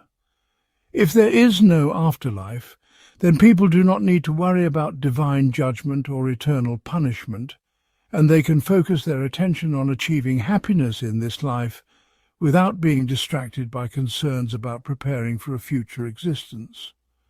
If mental phenomena like thinking and feeling are natural processes that result from atomic interactions, then there is nothing mysterious or supernatural about human psychology, and people can understand and control their emotional responses through rational methods. The most influential spread of Epicurean ideas beyond the original garden occurred through the work of the Roman poet Lucretius, who lived in the 1st century before Christ and composed a long didactic poem called On the Nature of Things that presented Epicurean philosophy in beautiful and memorable verse. Lucretius was motivated by his conviction that Epicurean ideas could help his fellow Romans deal with the political chaos and social violence that characterized the late Roman Republic. His poem was an attempt to make Greek philosophical ideas accessible to Roman readers who might not have had the opportunity to study philosophy systematically. Lucretius presented Epicurean atomic theory as a scientific account of natural phenomena that could replace traditional religious explanations that created fear and superstition. He described how atoms combine to form all the objects we observe in the natural world, including plants, animals, and human beings, and how these combinations eventually dissolve so that the atoms can form new combinations. He argued that understanding these natural processes could help people achieve a more rational and peaceful attitude toward life and death. The Roman poet also used Epicurean principles to criticize the political ambitions and military conquests that dominated Roman culture during his lifetime. He argued that the pursuit of political power and military glory was based on vain desires that could never be satisfied, and that created enormous suffering for both the individuals who pursued them and the societies that supported them. The rational person would avoid political involvement and military service in order to focus on achieving genuine pleasure through friendship, philosophical study, and simple living. Lucretius's poem had enormous influence on later Roman literature and continued to be read throughout the medieval and Renaissance periods, even though many of its ideas conflicted with Christian theology. Writers like Virgil, Horace, and Ovid were influenced by Lucretian poetry, and later figures like Montaigne, Dryden, and Tennyson drew inspiration from Epicurean ideas transmitted through Lucretius's work. The poem served as one of the primary sources through which ancient atomic theory was transmitted to early modern scientists like Galileo, Newton, and Darwin. While Stoicism and Epicureanism offered positive programs for achieving happiness through virtue or pleasure, a third Hellenistic school called Skepticism took a more radical approach by questioning whether reliable knowledge about such matters was possible at all. The founder of systematic skepticism was Pyrrho of Elis, who had accompanied Alexander the Great's expedition to India and had been influenced by his encounters with Indian philosophers who practiced suspension of judgment about disputed questions. Pyrrho argued that since equally intelligent and sincere people disagreed about fundamental questions concerning the nature of reality and the requirements of virtue, the reasonable response was to suspend judgment about such questions rather than to commit oneself to any particular philosophical position. Pyrrhonian skepticism was not motivated by intellectual curiosity about abstract philosophical problems, but by the practical goal of achieving ataraxia, or unperturbedness. Pyrrho observed that people who held strong opinions about controversial questions often experienced anxiety and distress when their opinions were challenged or when events occurred that seemed to contradict their beliefs. The Stoic who believed that virtue was the only true good might become upset when virtuous people suffered misfortune, while the Epicurean who believed that pleasure was the highest good might become distressed when circumstances prevented the pursuit of pleasure. According to Pyrrho, these emotional disturbances could be avoided by recognizing that human reason is not capable of determining which philosophical positions are correct and which are mistaken. Since we cannot know whether virtue or pleasure or something else entirely is the true good, we should not base our emotional well-being on any particular assumption about such matters. Instead, we should suspend judgment about all disputed philosophical questions and simply follow conventional customs and practices without worrying about whether they are based on true beliefs about reality. This skeptical approach required considerable intellectual sophistication, because it involved developing systematic arguments against the possibility of knowledge while avoiding the dogmatic claim that knowledge is impossible. The skeptic did not assert that nothing could be known, because that would itself be a knowledge claim that would contradict the skeptical position. Instead, the skeptic pointed out problems with various attempts to establish reliable knowledge and concluded that the reasonable response was to continue investigating while suspending judgment about ultimate questions. Later, skeptics developed increasingly sophisticated arguments against the possibility of certain knowledge that anticipated many of the problems that would concern modern philosophers. They argued that sensory experience is unreliable because the same object appears different under different circumstances and to different observers. They argued that reasoning is unreliable because equally competent reasoners reach contradictory conclusions about the same questions. They developed arguments about infinite regress that showed how any attempt to prove one claim by appealing to another claim creates the problem of proving the second claim, which requires a third claim, and so on indefinitely. The most systematic presentation of skeptical arguments was provided by Sextus Empiricus, who lived in the 2nd century of the Common Era and compiled the skeptical arguments developed by earlier thinkers into comprehensive treatises that examined virtually every area of human knowledge. Sextus presented arguments against the possibility of certain knowledge in logic, mathematics, natural science, ethics and theology, showing how each area was subject to disputes that could not be resolved through rational methods available at that time. Sextus emphasized that skepticism was a practical philosophy designed to help people live better lives rather than a theoretical position about the nature of knowledge. The skeptic who suspended judgment about disputed questions could avoid the anxiety and dogmatism that resulted from commitment to particular philosophical or religious positions. Such a person could participate in ordinary social life by following established customs and conventions without worrying about whether those customs were based on absolute truth or ultimate reality.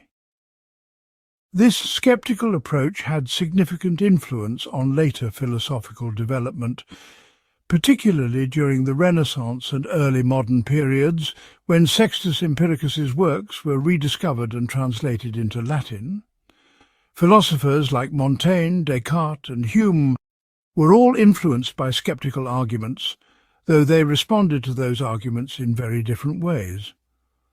Skeptical problems about the reliability of sensory experience and the possibility of certain knowledge became central concerns of modern epistemology and continue to be debated by contemporary philosophers. The final major philosophical school of the Hellenistic and Roman periods was Neoplatonism, which emerged in the 3rd century of the Common Era and represented an attempt to synthesize Platonic ideas with insights drawn from Aristotelian, Stoic, and other philosophical traditions.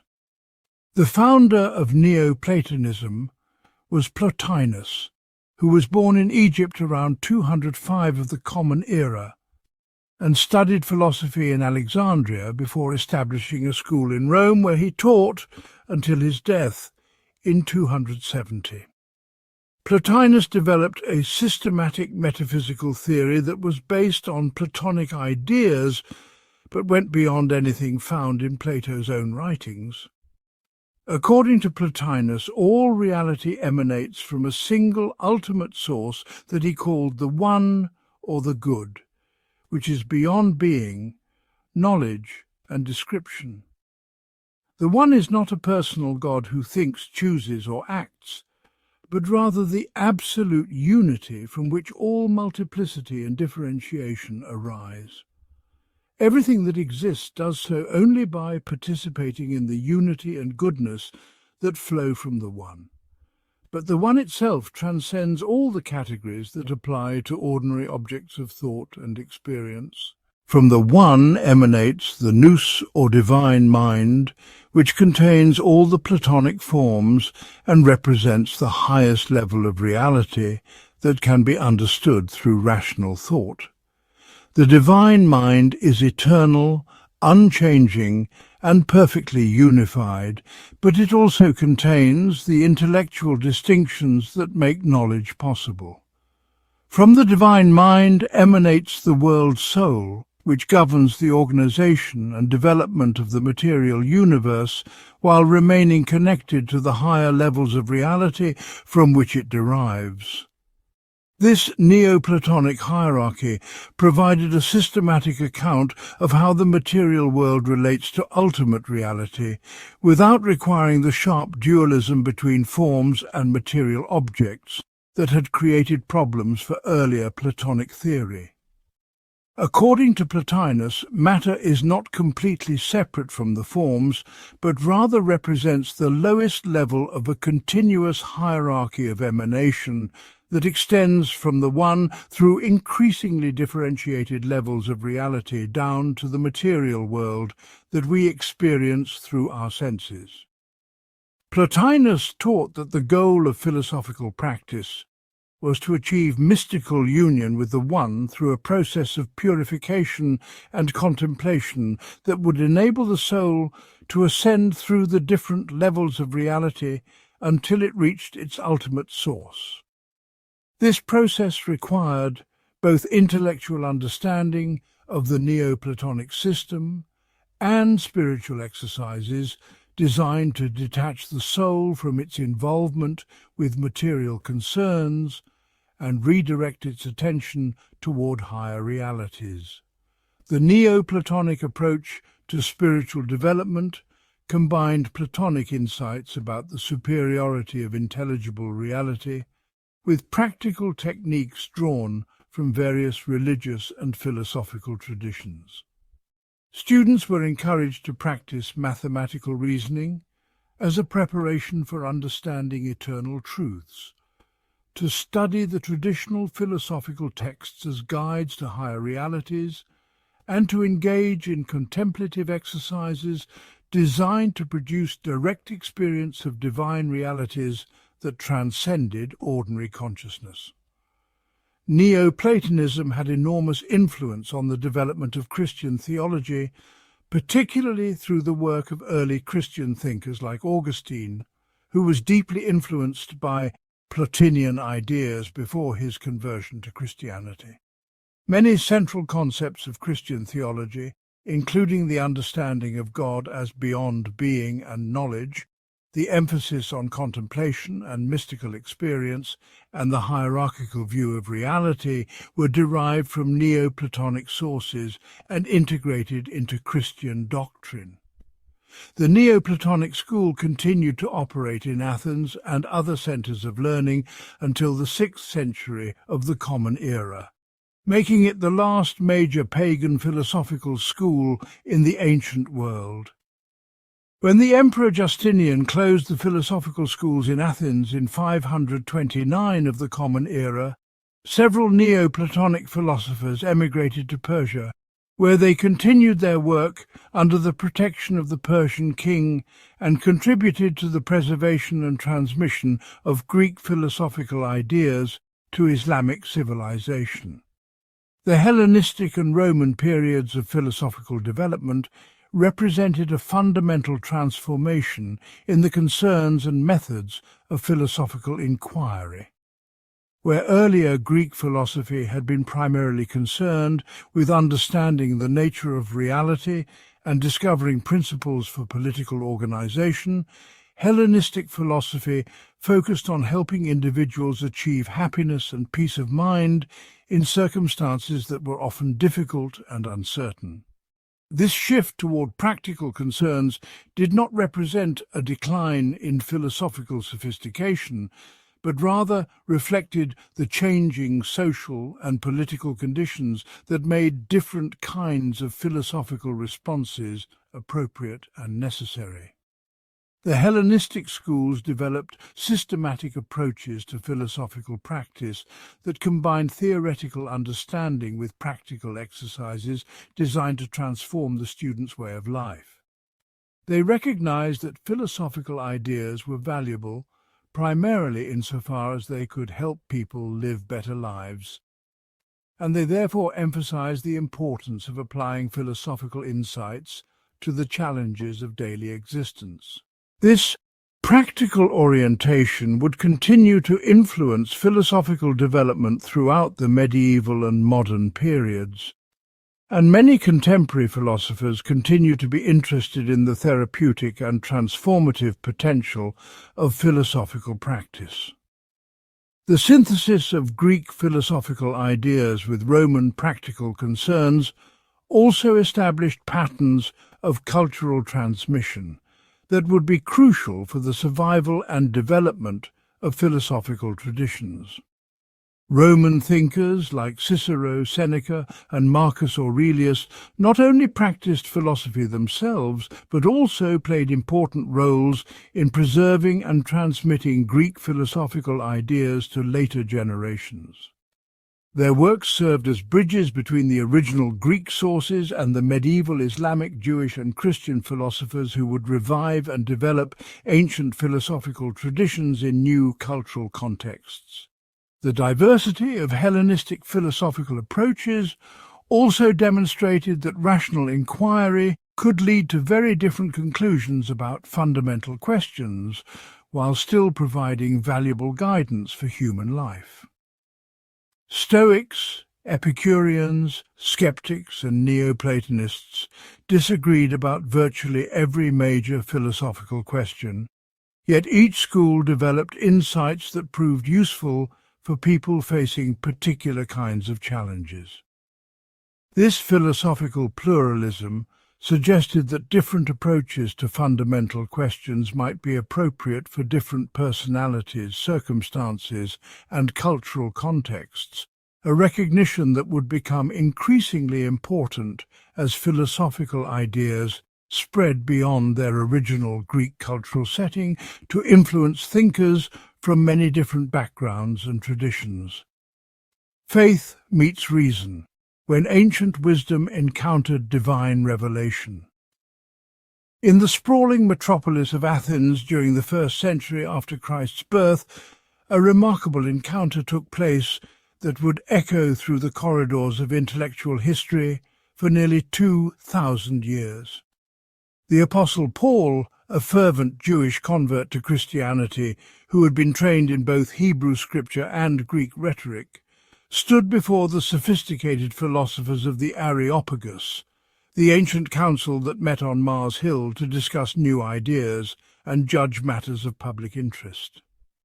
These learned men had heard Paul speaking in the marketplace about Jesus and the resurrection, concepts that struck them as both novel and puzzling, prompting them to invite him to explain his teachings more fully to their assembly. The philosophers who gathered to hear Paul represented the intellectual elite of the ancient world, men steeped in centuries of Greek rational inquiry, who had been trained to analyze arguments with precision and to question claims that could not be supported by logical reasoning or empirical evidence. They included Stoics, who believed that the universe was governed by rational divine principles that could be understood through philosophical contemplation, and Epicureans, who argued that reality consisted entirely of atoms moving in void, and that happiness came from the intelligent pursuit of natural pleasures. Both schools had developed sophisticated methods for investigating questions about the nature of reality, the possibility of knowledge, and the foundations of human flourishing. Paul's message presented these philosophers with unprecedented intellectual challenges that would prove to be merely the beginning of a vast historical project spanning many centuries. He proclaimed that the unknown God, whom they worshipped through philosophical speculation, had actually revealed himself definitively through historical events, particularly through the life, death and resurrection of Jesus of Nazareth. This claim implied that ultimate truth about reality was not discovered through rational inquiry alone, but had been communicated directly by divine revelation that demanded faith rather than philosophical demonstration.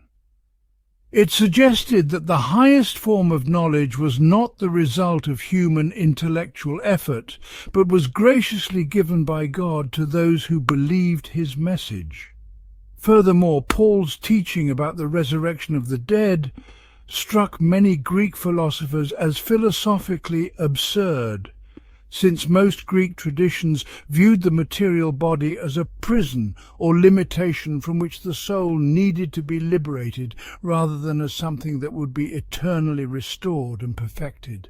The idea that ultimate human fulfillment would involve the resurrection of physical bodies contradicted fundamental assumptions about the relationship between soul and body that had been developed through centuries of Greek philosophical reflection. It seemed to suggest that material existence was not inferior to spiritual existence, but was an essential aspect of complete human nature that God intended to preserve and perfect.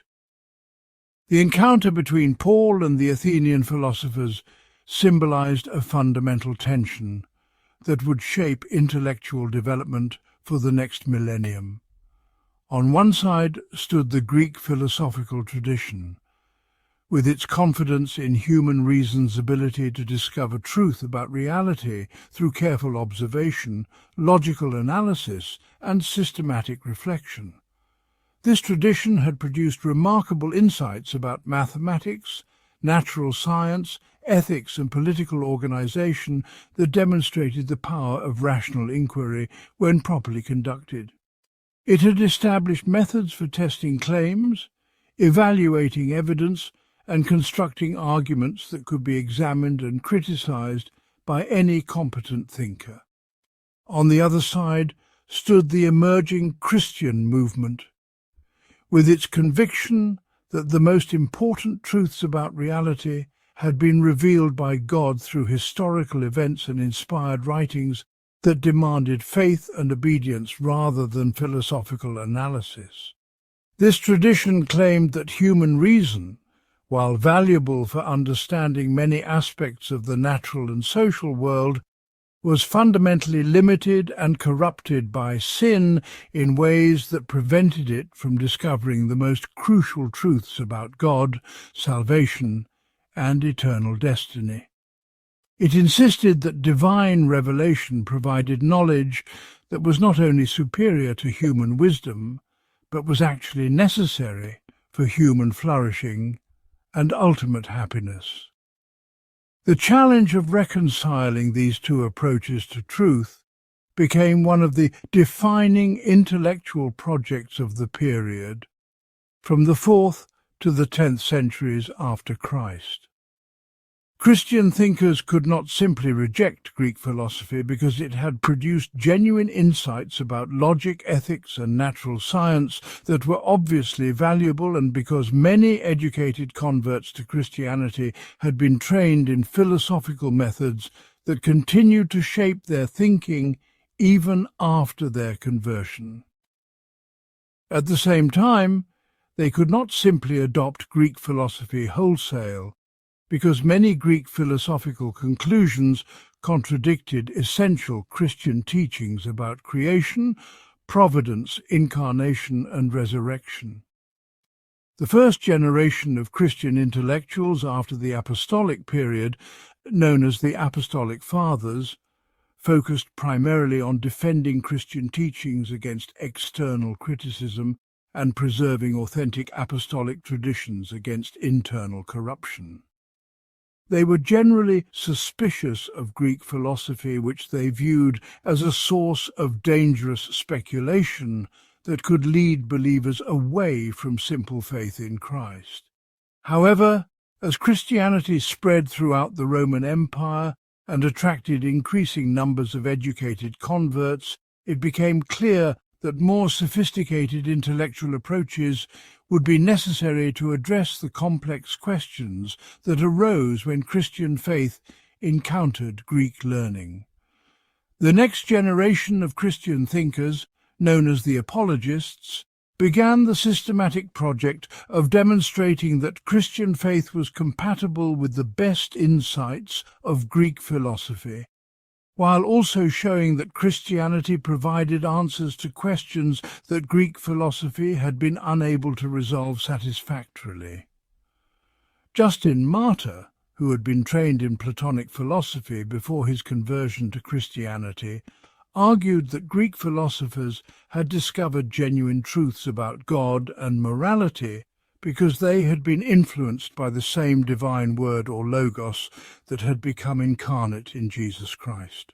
This meant that there was no fundamental conflict between philosophical reason and Christian faith, since both were responses to the same divine reality. However, it was Augustine of Hippo, writing in the late 4th and early 5th centuries, who developed the most influential synthesis of Christian faith and Greek philosophical reason that would dominate Western intellectual life for nearly 1,000 years. Augustine's intellectual development illustrates both the possibilities and the difficulties involved in this synthesis. Born in the North African city of Thagaste in 354, Augustine was raised by a Christian mother named Monica and a pagan father named Patricius in a household that reflected the cultural complexity of the late Roman Empire, where traditional Roman values, Greek philosophical education, and emerging Christian influences intersected in complex ways. Augustine's early education followed the standard pattern for young men of the Roman upper classes, emphasizing rhetoric, literature, and philosophy as preparation for careers in law or government service. He proved to be exceptionally gifted at these studies, mastering the arts of persuasive speaking and written composition that were essential for success in Roman society. However, his intellectual brilliance was accompanied by personal struggles that would later provide material for one of the most influential books in Western literature, his autobiographical Confessions, which he wrote around the year 400 after his conversion to Christianity. The Confessions represents the first systematic attempt in Western literature to analyze the development of individual consciousness from infancy through maturity, using psychological insights to understand the relationship between intellectual development and moral character. Augustine described how his early education, while successful in conventional terms, had actually corrupted his understanding of truth and goodness by teaching him to value rhetorical cleverness more than honest inquiry, and to pursue personal advancement rather than genuine knowledge.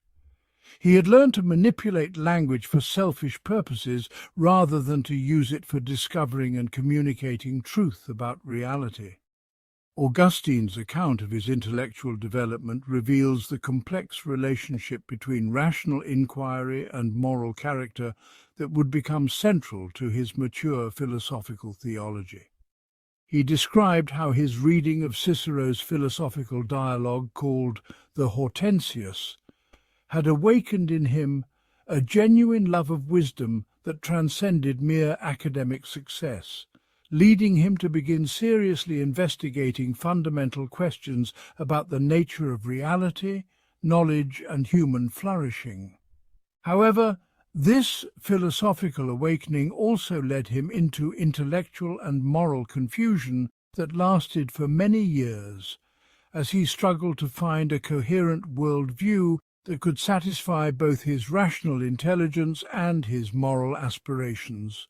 For nearly a decade, Augustine was attracted to Manichaeism, a religious movement that claimed to provide a rational solution to the problem of evil by teaching that reality consisted of two fundamental principles, one good and one evil, that were locked in eternal cosmic struggle. This teaching appealed to Augustine because it seemed to explain the existence of evil without compromising God's goodness, and because it claimed to be based on rational understanding rather than blind faith. However, Augustine gradually became disillusioned with Manichaeism as he discovered that its supposedly rational explanations were actually based on crude materialistic assumptions that could not account for the spiritual aspects of human experience. Augustine's disillusionment with Manichaeism led him to a period of philosophical skepticism, during which he doubted whether human reason could discover reliable truth about fundamental questions. This skeptical phase was influenced by his reading of academic philosophers who had developed sophisticated arguments against the possibility of certain knowledge. However, Augustine's skepticism was ultimately overcome through his encounter with Platonic philosophy, particularly as it had been developed by later Platonic thinkers who emphasized the transcendence of spiritual reality over material existence. Platonic philosophy provided Augustine with intellectual tools for understanding how finite human minds could have access to eternal truths about mathematics, morality, and beauty. It showed him how the soul could be understood as naturally oriented toward transcendent reality rather than being trapped in material existence. Most importantly, it helped him understand how evil could be explained as the absence or corruption of good, rather than as a positive reality that would require a separate evil principle to account for its existence. This insight resolved the intellectual problem that had attracted him to Manichaeism, while avoiding the crude materialistic assumptions that had ultimately made Manichaeism philosophically unsatisfactory. However, Augustine discovered that Platonic philosophy, while providing valuable insights about the nature of reality and knowledge, could not provide the moral power necessary for actually living according to the truths it revealed. He found himself intellectually convinced that virtue was superior to vice, and that eternal realities were more valuable than temporal pleasures, but he remained unable to act consistently according to these convictions. This experience taught him that philosophical understanding alone was insufficient for human flourishing, and that some form of divine assistance was necessary for the moral transformation that genuine wisdom required. Augustine's conversion to Christianity occurred through a complex process that involved both intellectual and emotional elements, demonstrating how rational inquiry and religious faith could work together rather than against each other. His reading of Platonic philosophy had prepared him to understand Christian teachings about the Incarnation by showing him how spiritual reality could be present in material existence without being limited by it. His personal experience of moral struggle had prepared him to understand Christian teachings about sin and redemption by showing him the limitations of purely rational approaches to ethical transformation. The famous scene of Augustine's conversion, which occurred in a garden in Milan while he was wrestling with the decision to embrace Christian faith fully, illustrates the complex relationship between reason and faith that would characterize his mature thought. Augustine heard a child's voice saying, "Take and read," which he interpreted as a divine command to open the Christian scriptures. The passage he read from Paul's letter to the Romans spoke directly to his moral struggles and provided him with the assurance that divine grace could accomplish the transformation that his own rational efforts had been unable to achieve. Augustine's conversion did not represent a rejection of philosophical reason, but rather the integration of philosophical insights within a broader framework of Christian faith that could provide both theoretical understanding and practical guidance for human life. His subsequent career as a Christian bishop and theologian involved the systematic development of a Christian philosophy that used the best insights of Greek philosophical tradition while correcting and supplementing them through divine revelation. This project occupied him for the remaining 40 years of his life and produced a body of work that would influence virtually every significant thinker in the Western tradition for the next 1,000 years. Augustine's theological masterpiece, The City of God, written in response to the sack of Rome by Visigothic forces in 410, provided a comprehensive Christian interpretation of human history that answered pagan critics who blamed Christianity for the decline of Roman civilization. Augustine argued that human history was not a meaningless cycle of rise and decline, as many ancient historians had suggested, but rather a purposeful development directed by divine providence toward the ultimate establishment of God's kingdom on earth. This interpretation gave meaning and direction to historical events that might otherwise seem random or tragic. The City of God distinguished between two fundamental orientations that shape human communities throughout history. The earthly city represents the community of those who love themselves and temporal goods more than God, while the heavenly city represents the community of those who love God more than themselves and temporal goods. These two cities are not identical with any particular political institutions, but rather represent spiritual orientations that can be found within all human communities. The earthly city tends toward injustice, conflict, and ultimate destruction, while the heavenly city tends toward justice, peace, and eternal flourishing. Augustine's philosophy of history provided Christian thinkers with a framework for understanding the relationship between Christian faith and political life that avoided both uncritical identification of Christianity with particular political arrangements and complete withdrawal from political responsibility. Christians could participate in earthly political communities while remembering that their ultimate citizenship was in the heavenly city, and they could work for justice and peace in temporal affairs, while recognizing that perfect justice would be achieved only in eternity. One of Augustine's most influential contributions to philosophical theology was his sophisticated treatment of the problem of evil, which had troubled him since his youth and which continues to challenge religious believers today. The problem can be stated simply: if God is both perfectly good and all-powerful, why does evil exist in the world? It seems that a perfectly good God would want to eliminate evil, and an all-powerful God would be able to eliminate evil.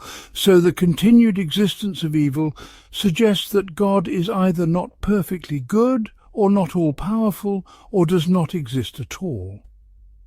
Augustine's solution to this problem drew on Platonic insights about the nature of being and goodness, while developing them in distinctively Christian directions. He argued that evil is not a positive reality created by God, but rather the absence or corruption of good. Just as darkness is the absence of light and cold is the absence of heat. Since God created everything that exists, and everything that God created is good, evil cannot be something that exists in the same way that created things exist. Evil is rather a parasitic reality that depends on good for its existence, while corrupting or destroying the good on which it depends. This account of evil as privation of good explained moral evil as the result of created beings using their God-given freedom to turn away from God and toward lesser goods, thereby corrupting their own nature and the nature of things around them. It explained natural evil as the result of the disruption of natural order that follows from moral evil, either directly through human actions that harm the environment, or indirectly through the general corruption of nature that results from humanity's fall from original righteousness. It maintained God's perfect goodness by showing that God is not the author of evil, while maintaining God's sovereignty by showing that evil exists only by divine permission and will ultimately serve God's good purposes. Augustine's treatment of the relationship between divine grace and human freedom became one of the most controversial aspects of his theology, generating debates that continue to divide Christian theologians today. His experience of moral struggle before his conversion had convinced him that human beings in their fallen condition are unable to achieve righteousness through their own efforts, no matter how sincere or determined those efforts might be. This insight led him to emphasize the absolute necessity of divine grace for salvation, and to argue that even the initial movement of faith toward God is the result of divine grace rather than human initiative. However, Augustine also maintained that human beings remain morally responsible for their actions, and that divine grace does not coerce human freedom, but rather heals and redirects it toward its proper end. This position required him to develop subtle distinctions between different kinds of freedom and different kinds of necessity that would influence theological discussion for centuries. He distinguished between the freedom to choose between different courses of action and the freedom to achieve the good that one chooses, arguing that fallen human beings retain the former but lack the latter without divine assistance. While Augustine was developing his synthesis of Christian faith and Platonic philosophy in North Africa, a very different but equally important intellectual development was taking place in the rapidly expanding Islamic world. The Islamic conquest of much of the Byzantine and Persian empires during the 7th and 8th centuries brought Arabic-speaking Muslims into contact with the Greek philosophical and scientific traditions that had been preserved and developed in these regions.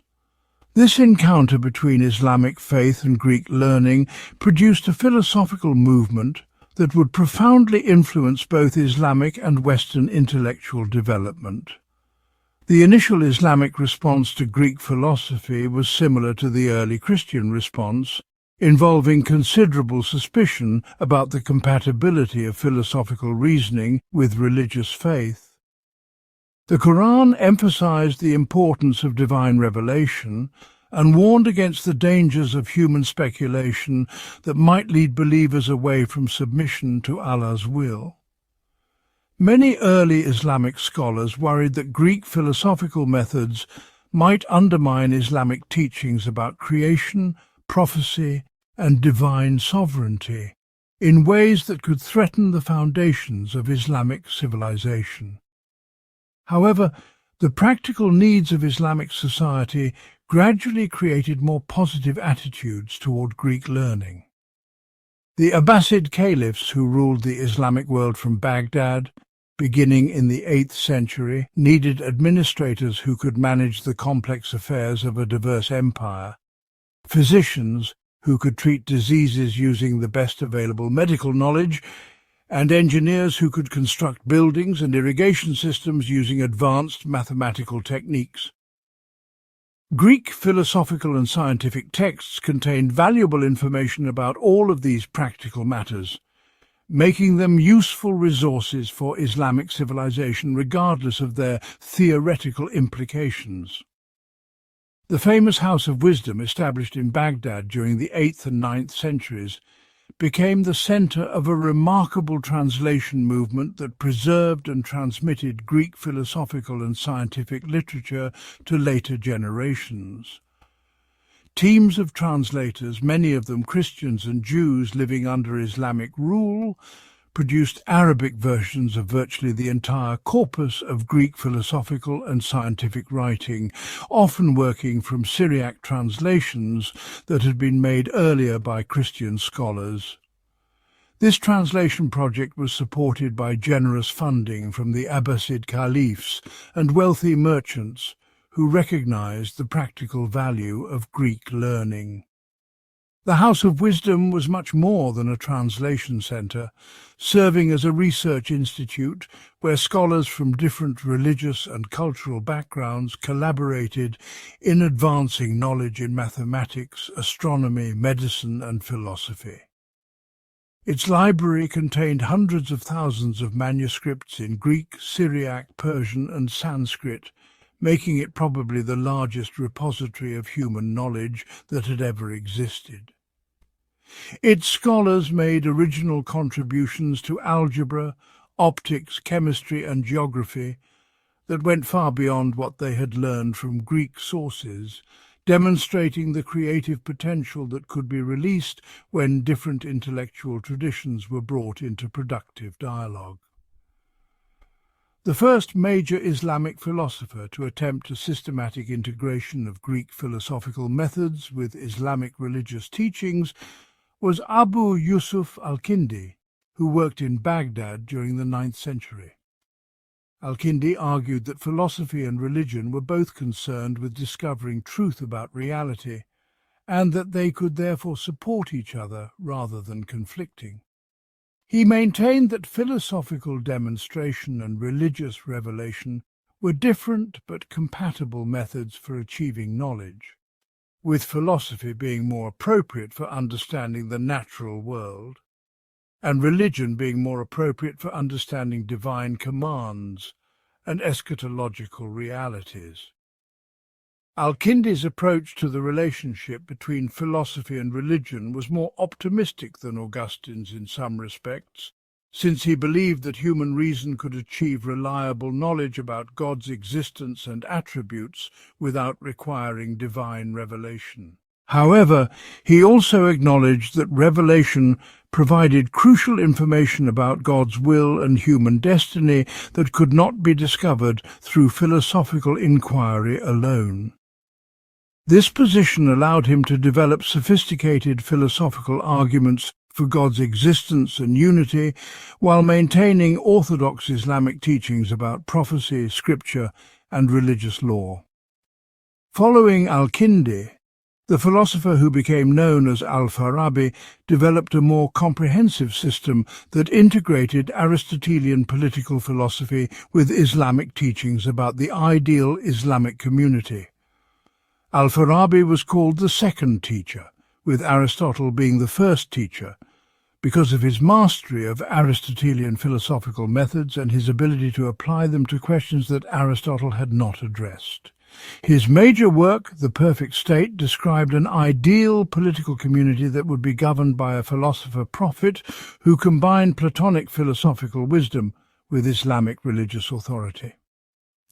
Al-Farabi's political philosophy addressed one of the most challenging questions facing Islamic civilization. How should the Islamic community be organized after the death of the Prophet Muhammad and the end of direct divine revelation? Al-Farabi argued that the ideal Islamic state would be led by someone who possessed both the philosophical knowledge necessary for understanding the natural order and the prophetic inspiration necessary for understanding divine commands. In the absence of such a perfect leader, Islamic society should be governed according to laws derived from the Quran and the example of the Prophet, interpreted by scholars who combined religious learning with philosophical wisdom. This approach to Islamic political theory had profound implications for the relationship between religious authority and intellectual inquiry in Islamic civilization. It suggested that religious scholars needed philosophical training in order to interpret Islamic teachings correctly, and that philosophical inquiry was not a threat to Islamic faith, but rather a necessary tool for understanding the rational structure of creation that reflected divine wisdom. It also suggested that political authority should be based on knowledge and virtue rather than on hereditary succession or popular consent, a position that would influence Islamic political thought for centuries. The greatest of the early Islamic philosophers was Abu Ali al-Husayn ibn Sina, known in the Latin West as Avicenna, who lived from 980 to 1037 and produced a comprehensive philosophical system that integrated Aristotelian metaphysics with Islamic theology in unprecedented depth and sophistication. Avicenna's philosophical works were studied and debated not only throughout the Islamic world, but also in medieval Christian and Jewish communities, making him one of the most influential thinkers in the history of philosophy. Avicenna's most important contribution to philosophical theology was his analysis of the distinction between existence and essence that provided a new framework for understanding the relationship between God and created beings. According to Avicenna, in all created beings, essence and existence are distinct, meaning that what a thing is does not necessarily imply that it exists. The essence of a horse, for example, can be understood completely without knowing whether any particular horse actually exists. However, in God, essence and existence are identical, meaning that God's nature necessarily implies God's existence. This is why God is the only being whose existence can be demonstrated through purely rational analysis of the concept of God. This distinction between existence and essence allowed Avicenna to develop sophisticated arguments for God's existence that did not depend on empirical observation of the natural world, but rather on logical analysis of the concept of necessary being. If anything exists, Avicenna argued, there must be some being whose existence is necessary rather than contingent, because an infinite series of contingently existing beings would be impossible. This necessary being must be unique, since there cannot be two beings, each of which exists necessarily. It must also be perfect, since any limitation would imply contingency rather than necessity. Avicenna's approach to demonstrating God's existence was more purely rational than Augustine's approach, which relied heavily on the authority of divine revelation to supplement philosophical argument. However, Avicenna maintained that philosophical demonstration of God's existence was compatible with Islamic teachings about divine revelation and prophetic authority. He argued that prophets possessed a special kind of intellectual intuition that enabled them to grasp philosophical truths immediately without going through the laborious process of logical demonstration, and that revealed scriptures expressed these same truths in symbolic language that could be understood by people who lacked philosophical training. This theory of the relationship between philosophical and prophetic knowledge allowed Avicenna to maintain both the autonomy of philosophical inquiry and the authority of Islamic revelation. Philosophers could discover truths about God and the natural world through rational methods without requiring confirmation from religious authorities, while religious authorities could interpret revealed teachings without being constrained by the conclusions of philosophical demonstration. Both philosophy and religion were legitimate approaches to truth that could support each other when properly understood.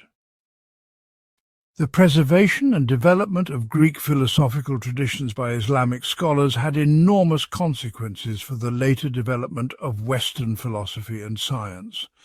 During the early medieval period, most Greek philosophical texts had been lost in Western Europe, and the intellectual life of Christian communities was largely limited to the study of Latin translations of a few philosophical works and the writings of the Church Fathers. The sophisticated philosophical and scientific knowledge that had been developed in the ancient world was almost completely unavailable to Western scholars. However, beginning in the 11th century, increased contact between Islamic and Christian civilizations through trade, diplomacy, and military conflict led to the gradual translation of Arabic philosophical and scientific works into Latin. Christian scholars traveling to Spain, Sicily, and the Crusader states encountered Islamic libraries containing Greek philosophical texts that had been unknown in the West for centuries, along with original Arabic works that had advanced far beyond Greek achievements in many areas. This encounter with Islamic learning triggered an intellectual revolution in Western Europe that would ultimately lead to the development of medieval scholasticism and the foundation of the first European universities. The translation of Arabic philosophical works into Latin was not simply a matter of linguistic conversion, but involved complex processes of cultural adaptation and intellectual synthesis.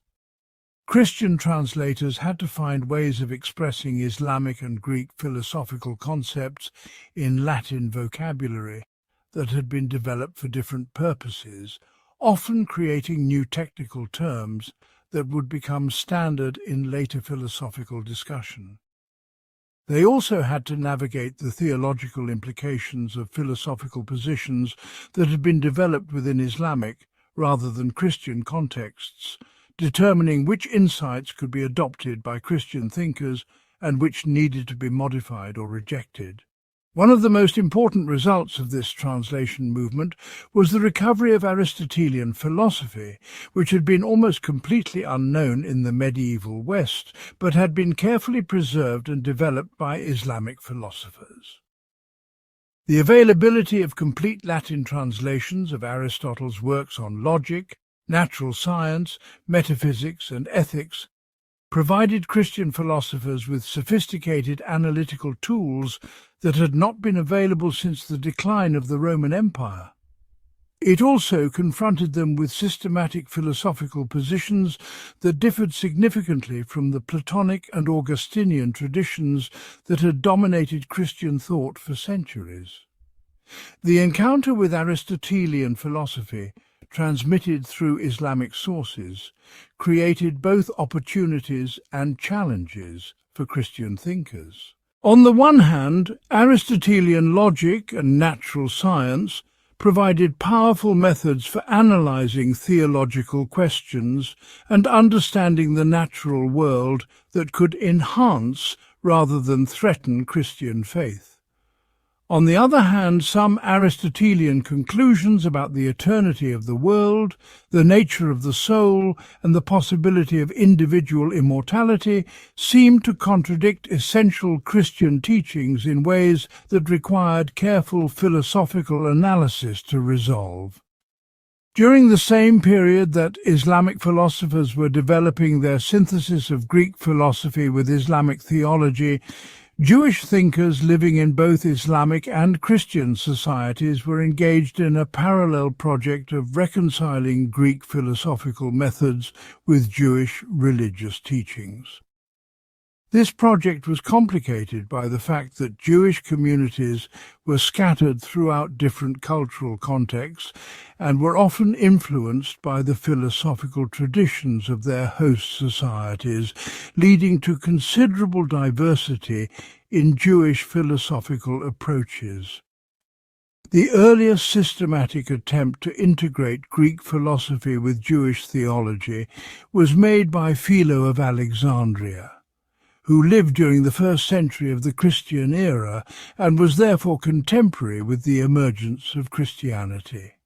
Philo was deeply influenced by Platonic and Stoic philosophy, which he used to interpret Hebrew scriptures in ways that would make them intellectually respectable to educated Greeks and Romans.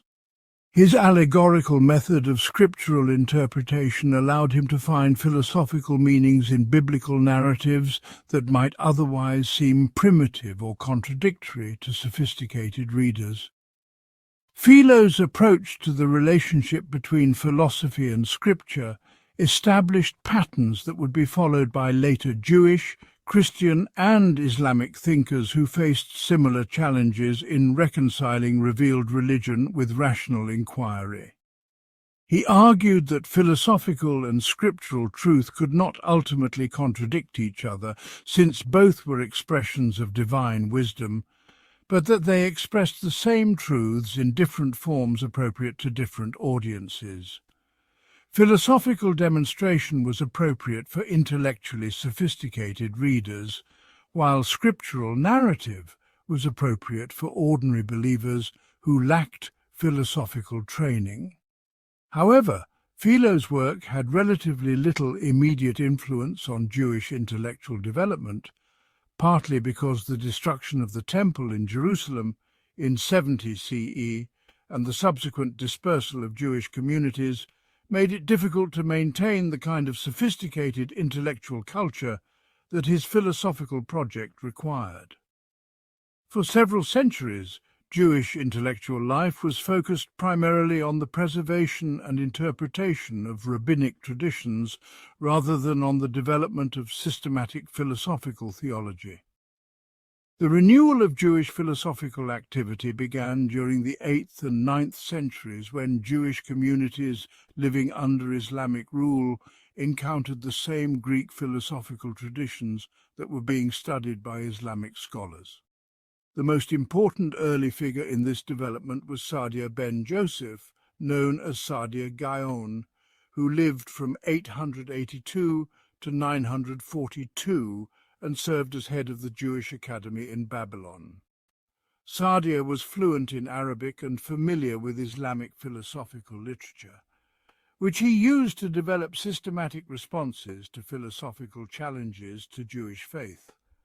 Saadia's major work, the Book of Beliefs and Opinions, provided a comprehensive defense of Jewish teachings against philosophical objections, while also demonstrating how philosophical methods could be used to support and clarify Jewish theology.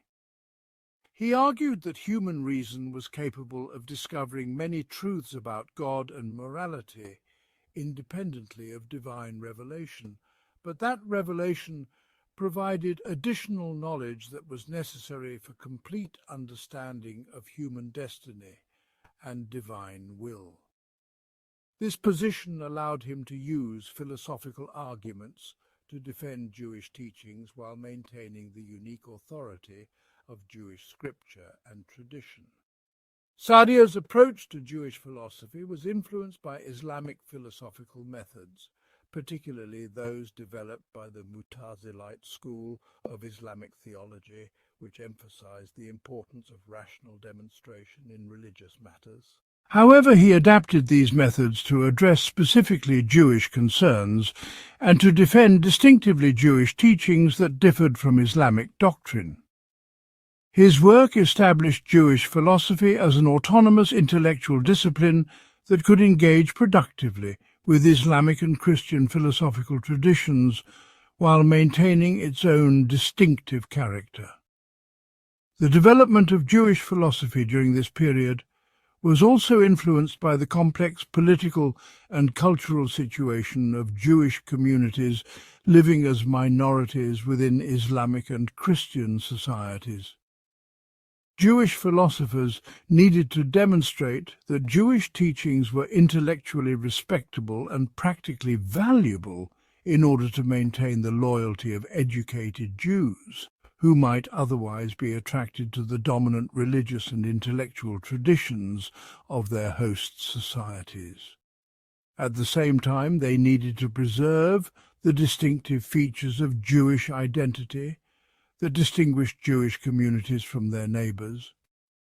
This dual challenge led Jewish philosophers to develop sophisticated methods for interpreting Jewish religious texts and traditions in ways that could satisfy both internal and external audiences.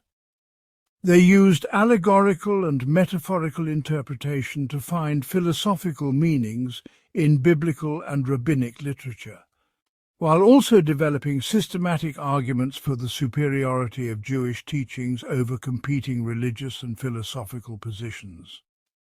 This approach allowed Jewish communities to maintain their religious identity while participating actively in the broader intellectual culture of their time. The encounter between faith and reason during the period from 300 to 1000 CE established patterns of thought that would influence intellectual development for centuries to come. Christian, Islamic, and Jewish thinkers all faced similar challenges in reconciling revealed religious teachings with Greek philosophical traditions, and they developed similar strategies for addressing these challenges. They used philosophical methods to clarify and defend religious teachings, while also using religious insights to correct and supplement philosophical conclusions. This synthesis of faith and reason was not achieved easily or without controversy. In all three religious traditions, there were scholars who argued that philosophical inquiry was dangerous to religious faith, and others who argued that religious authority was incompatible with intellectual freedom. The thinkers who successfully integrated faith and reason had to navigate carefully between these extremes, finding ways to maintain both religious orthodoxy and intellectual honesty. The achievements of this period demonstrate that faith and reason need not be understood as fundamentally opposed to each other, but can be seen as complementary approaches to understanding reality. Religious faith can provide insights about the meaning and purpose of existence that pure philosophical reasoning cannot achieve, while philosophical reasoning can provide methods for analyzing and testing religious claims that pure faith cannot supply. The great thinkers of this period showed that the integration of these approaches could produce richer and more comprehensive understanding than either approach could achieve alone. The intellectual developments of this period also established the foundation for the great medieval syntheses that would be achieved in the following centuries by thinkers like Thomas Aquinas, Averroes, and Maimonides. These later figures built on the work of Augustine, Avicenna, and Sa'diyya to create even more sophisticated systems that integrated faith and reason in ways that addressed the full range of philosophical and theological questions. The period from 300 to 1000 CE was therefore not only important for its own achievements, but also for the intellectual foundation it provided for the golden age of medieval philosophy that was to follow.